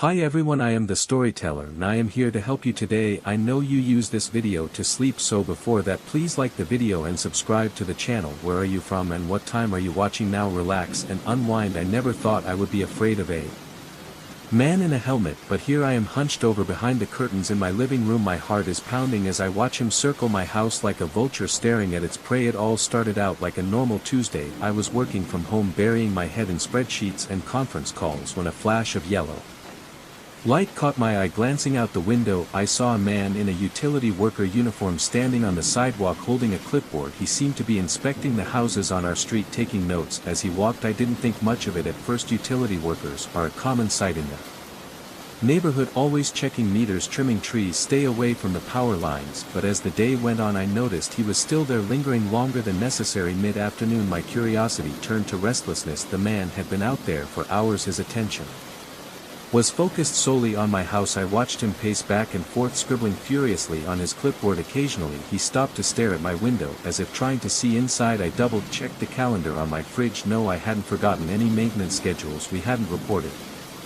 Nothing was wrong, so why was he focused on our property? As the sun began to set, casting long shadows across my front lawn, I decided to confront him. I stepped outside, plastered a friendly smile. Can I help you? I called. The man's head suddenly looking up. Eyes met mine for a moment. He looked startled, as if he hadn't expected anyone to be home. Then his face softened into a smile. Smile blandly. Just doing a routine check, ma'am, he answered. His voice was odd. Nothing to worry about, but there was a lot to worry about when he spoke to me. Noticed his uniform didn't fit right, sleeves too short, pants too loose, and no company logo on his hat or shirt, just plain yellow fabric. What company did he say he worked for? I asked, trying to keep his voice calm. He hesitated a bit. Long City Utilities, he mumbled, then turned away, wishing the lady a good evening. I watched him walk away. My skin crawled. Something was very, very wrong. I went back inside, locked the door, and called the utility company, because I doubted they had sent anyone to our neighborhood. In fact, they had no record of any scheduled work in our area at all. Panic rose in my throat as I hung up. Who was this man and what did he want? I looked out the window again, hoping he had disappeared, but there he was at the end of my driveway, staring at my house with tension. It made my blood run cold. I called the police. My fingers were shaking as I dialed. The dispatcher assured me they would send someone out to check it out, but it might take a while. Apparently there had been a major collision on the freeway and most of the cops were tied up with that, so I waited and watched the sky darken. The street lights flickered on. The man was still a creepy silhouette in the gathering darkness. He had dropped all pretense of working now, no longer bothered with his clipboard. He just stood there watching, waiting. I made sure every door and window was locked. All the curtains were zipped up except for a small crack I could see through. My phone was clutched in my sweaty palm. 911 ready to call at any moment. Hours passed. The street became quiet as my neighbors settled in for the night, unaware of the silent confrontation happening outside. I didn't unable to take my eyes off him, afraid that if I looked away for even a second he would act. It was almost midnight when he finally did. I had just glanced at my phone to check for updates from the police when I heard a light scratching sound coming from the side of the house. My heart jumped into my throat when I realized he was no longer standing in the driveway, his hand clutching the heavy desk lamp like a makeshift weapon. I crept towards the noise coming from the guest bedroom, the only room I had forgotten to check the windows for. Before, as I approached, I could hear the subtle sound of someone working at the lock. I pressed myself against the wall next to the door. The lamp was raised, ready to turn. The scratching had stopped, replaced by the gentle sound of the window being pushed open, a cool night breeze. The air brushed my face as the window opened. Hello everyone, I'm the storyteller and I'm here to help you today. I know you use this video to sleep, so before that, like the video and subscribe to the channel. Where are you from and what time are you watching? Feel free and relax. I never thought my passion for vintage dresses would put me in a nightmare, but as I sit here, heart pounding, wondering if he's watching me right now, I realize how naive I was to think I could just sell a few and walk away. It all started innocently enough. I've been collecting vintage dresses for years, scouring thrift stores and second-hand sales for hidden gems. My wardrobe is a rainbow of tie-dye silks and laces. Each dress has its own history and charm, but life has a way of changing your priorities. A divorce, rising bills, and the need to start over has made me make the difficult decision to sell my beloved collection. I posted an ad online featuring some of my favorite pieces. The response was immediate. A man called Daniel messaged me expressing interest in purchasing the entire collection. His enthusiasm matched mine, and we arranged for him to come and see the dresses in person. When Daniel arrived at my apartment, he looked perfectly normal, early 30s, with a welcoming smile and a keen eye for fashion. He examined each dress with reverence, asked about their history and complimented my taste in moments. I felt a connection here, someone who understood my passion. We chatted as he looked through the collection, and I found myself opening up about my recent divorce and plans to start a new life. Daniel was sympathetic, even encouraging me as he left with a few dresses in his arms. I felt more relieved, like I had not only made a sale but also a friend. That feeling didn't last long. A few days later, I saw Daniel around my neighborhood. At first I thought it was a coincidence. Nashville isn't that big, but then I saw him more often at the grocery store, coffee shop, even outside my workplace. Every time he gave me that sweet smile, but something in his eyes had changed. They were colder, more calculating. I tried to brush it off, but the uneasy feeling in my gut wouldn't go away. One evening as I was leaving work, I saw Daniel standing across the street looking at me. He didn't come closer, didn't say anything, just watched my hands shake as I fumbled with my car keys, and I drove home with a sinking heart. That night, I heard a light knock on my apartment door. Through the peephole, I saw Daniel standing there. His expression was strangely calm. I backed away again, not daring to breathe. He knocked again, louder this time. I stood there, frozen, praying that he would leave. After what felt like hours, he hadn't slept that night. Every creak, every distant siren made me sit up, wondering if he had returned. When it finally dawned, I called in for work. I couldn't bear the thought of leaving my apartment, possibly running into him again. As the day wore on, my fear turned to anger. Who did he think he was? I decided to confront him so he would leave me alone, or I would call the police. But when I reached for my phone to find his number, my blood ran cold. On my coffee table lay one of my vintage dresses that I had sold to Daniel. My hands were shaking as I picked it up. My mind was racing. How did it get here? I was sure I had locked the door. I ran to check. It was still locked. Panic set in my throat. I searched my apartment for any signs of forced entry. Everything seemed fine except for that dress. I called the police. My voice was shaking as I explained the situation. They took my statement, but didn't seem too concerned. There was no clear evidence of a break-in. There wasn't much they could do. They advised me to change the locks and call back if anything else happened. Frustrated and scared, I changed the locks. I also bought a security camera and installed it facing my front door. That night, I slept with a kitchen knife under my pillow. Startled when I heard any noise the next morning, I woke up to find another dress hanging on my bedroom door. My scream was muffled as I stared at it. The cheerful floral pattern was a contrast to the terror I felt. I checked the security camera footage with a shake. Hands empty. No one had come in through the front door this time. When I called the police, they took me more seriously. They searched my apartment, but found nothing. See signs of break-in. Hi everyone, I'm the storyteller, and I'm here to help you today. I know you use this video to sleep, so before that please like the video and subscribe to the channel. Where are you from and what time are you watching? Now relax and unwind. I never thought I'd be scared.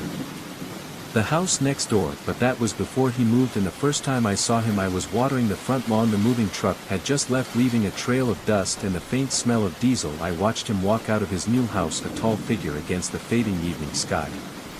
The light. He stood there motionless for a moment before his head slowly turned towards me. I raised my hand in a friendly wave, ready to introduce myself, but he didn't wave back. He just stared. Even from across the street, Ross, I could feel the intensity of his gaze created. My skin tingled as if I was being dissected under a microscope. After what felt like a century, he suddenly turned back and went inside. The door closed with a sharp clang. I tried to shake off the feeling of discomfort. He was probably just shy, I told myself. Focus on the coolness. Water sprayed on my hand as I adjusted the nozzle, moving his tension tense. He would warm up eventually, but he didn't warm up. Days went by and I barely saw him leave the house. The front window curtains were still drawn, but sometimes, when I was getting the mail or walking to my car, I caught a glimpse of movement behind them, a shadow. The fabric changed, a very slight tug, so subtle, easy to miss if you weren't paying attention, but I couldn't help but notice it about a week after he moved in. The first time I noticed, he looked at me from the window. I was in the kitchen chopping vegetables for dinner when something made me look up. There he was, standing at the front window staring at me. I almost cut my finger, startled by his sudden appearance. I waved shyly, trying to be friendly despite the knot in my stomach. He didn't wave back, he didn't move at all, he just continued to stare at his face, a blank mask. I turned away, focusing on the carrots in front of me, the steady rhythm of my knife against the cutting board. When I looked back he was gone, but that was just started early. It seemed like every time I looked out the window or walked outside he was there, watching, sometimes from behind the curtains, sometimes openly standing at the window. One time I woke up in the middle of the night and saw him in the front yard, just standing there staring at the house. I quickly pulled the curtains back. My heart was pounding so loud I was sure he could hear it from across the street. I started to change my routine, trying to be unpredictable. I would leave for work at different times, bringing more roots home, but somehow he always seemed to not know. Whenever I left or came back he would watch my every move. I was considered talking to him, confronting him about his behavior, but something stopped me. Maybe it was the coldness in his eyes, or the way his presence seemed to suck the warmth out of them. Whatever it was, every instinct I had screamed at me to stay away. As the days turned into weeks his behavior became more erratic. I heard strange noises coming from his house at all hours, banging, scratching.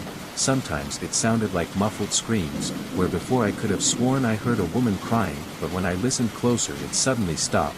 I started having trouble sleeping, jumped at the sound, constantly checking and rechecking the locks. My friends noticed the change in me, commented on the dark circles under my eyes, the way I flinched at sudden movements. I brushed off their concerns, not knowing how to explain that I was being watched by someone who had literally done nothing. All terror. Then night, everything changed. I stayed up late, couldn't sleep as usual. The house was quiet, the only sound was the soft hum of the refrigerator and the ticking of the clock on the nightstand. I was scrolling mindlessly on my phone, trying to distract myself from the anxiety that was gnawing at my gut, when I heard the sound of a stream running from downstairs. I froze, my breath hitched. Maybe it was nothing.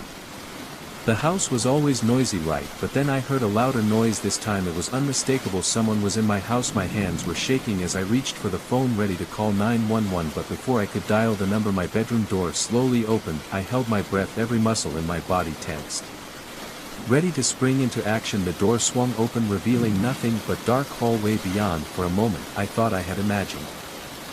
Hi everyone, I'm the storyteller and I'm here to help you today. I know you use this video to sleep, so before that, like the video and subscribe to the channel. Where are you from and what time are you watching now? Relax and unwind. I never thought I'd be scared. The house next door, but that was before he moved in. The first time I saw him I was boiling water for the front lawn. The moving truck had just left, leaving a trail of dust and a strong smell of diesel. I watched him walk out of his new house, a tall figure standing out against the evening sky. Gradually, the light, he would come to a standstill. Before he started, he slowly turned towards me. I conveniently held my hand ready to introduce myself, but he didn't put it back. He just watched. Right from across Ross Street I could feel the intensity his eyes made.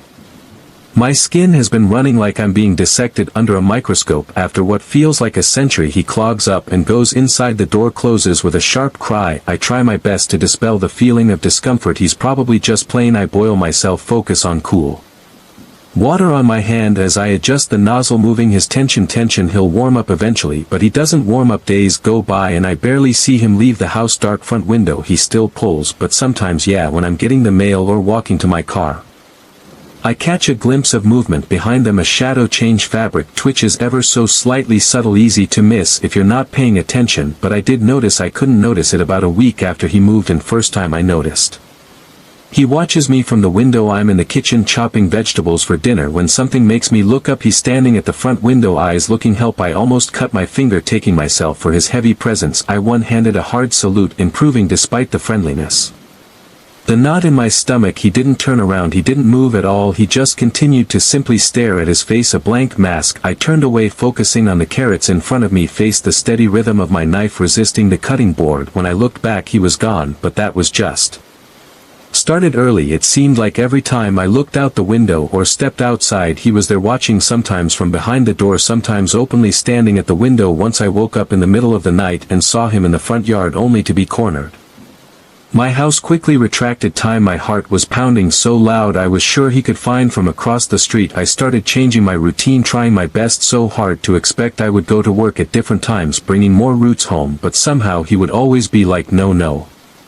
Whenever I leave or come back he will watch my every move. I have considered talking to him, confronting him about his behavior, but something has stopped me. Maybe it is the coldness in his eyes, or the way his presence seems to suck the warmth out of the air. Regardless, that is all. My instincts have been screaming at me to stay away. As the days have turned into weeks his behavior has become more erratic. I hear strange noises coming from his house at all hours, banging, scratching. Sometimes it sounds like a screeching noise, when before I could have sworn I heard a woman's voice. Difficult, but when I tried to listen more carefully the noises suddenly stopped for sure. I started losing sleep, jumping at noises, constantly checking and rechecking locks. My friends have noticed a change in me, commenting on the bags under my eyes, the way I jump at the suddenness of movements. I brushed off their worries, not knowing how to explain that I was a real thinker doing nothing. Terror. Then at night, everything changed. I stayed up late, couldn't sleep like usual. The house was quiet, the only sound was the soft hum of the refrigerator and the ticking of the clock on the nightstand. I was on the phone unconsciously, trying to travel away from the anxiety that was gnawing at my liver, when I heard the sound of fragrant water coming from downstairs. I froze, breathing lightly again. Maybe there was something. The house was always noisy, right? But then I heard a louder noise this time. Maybe it couldn't be quiet. There was someone in my house. My hands were shaking as I grabbed the phone, ready to call 911, but before I responded, dialing, my bedroom door slowly opened. I breathed out, every muscle in my body tensed.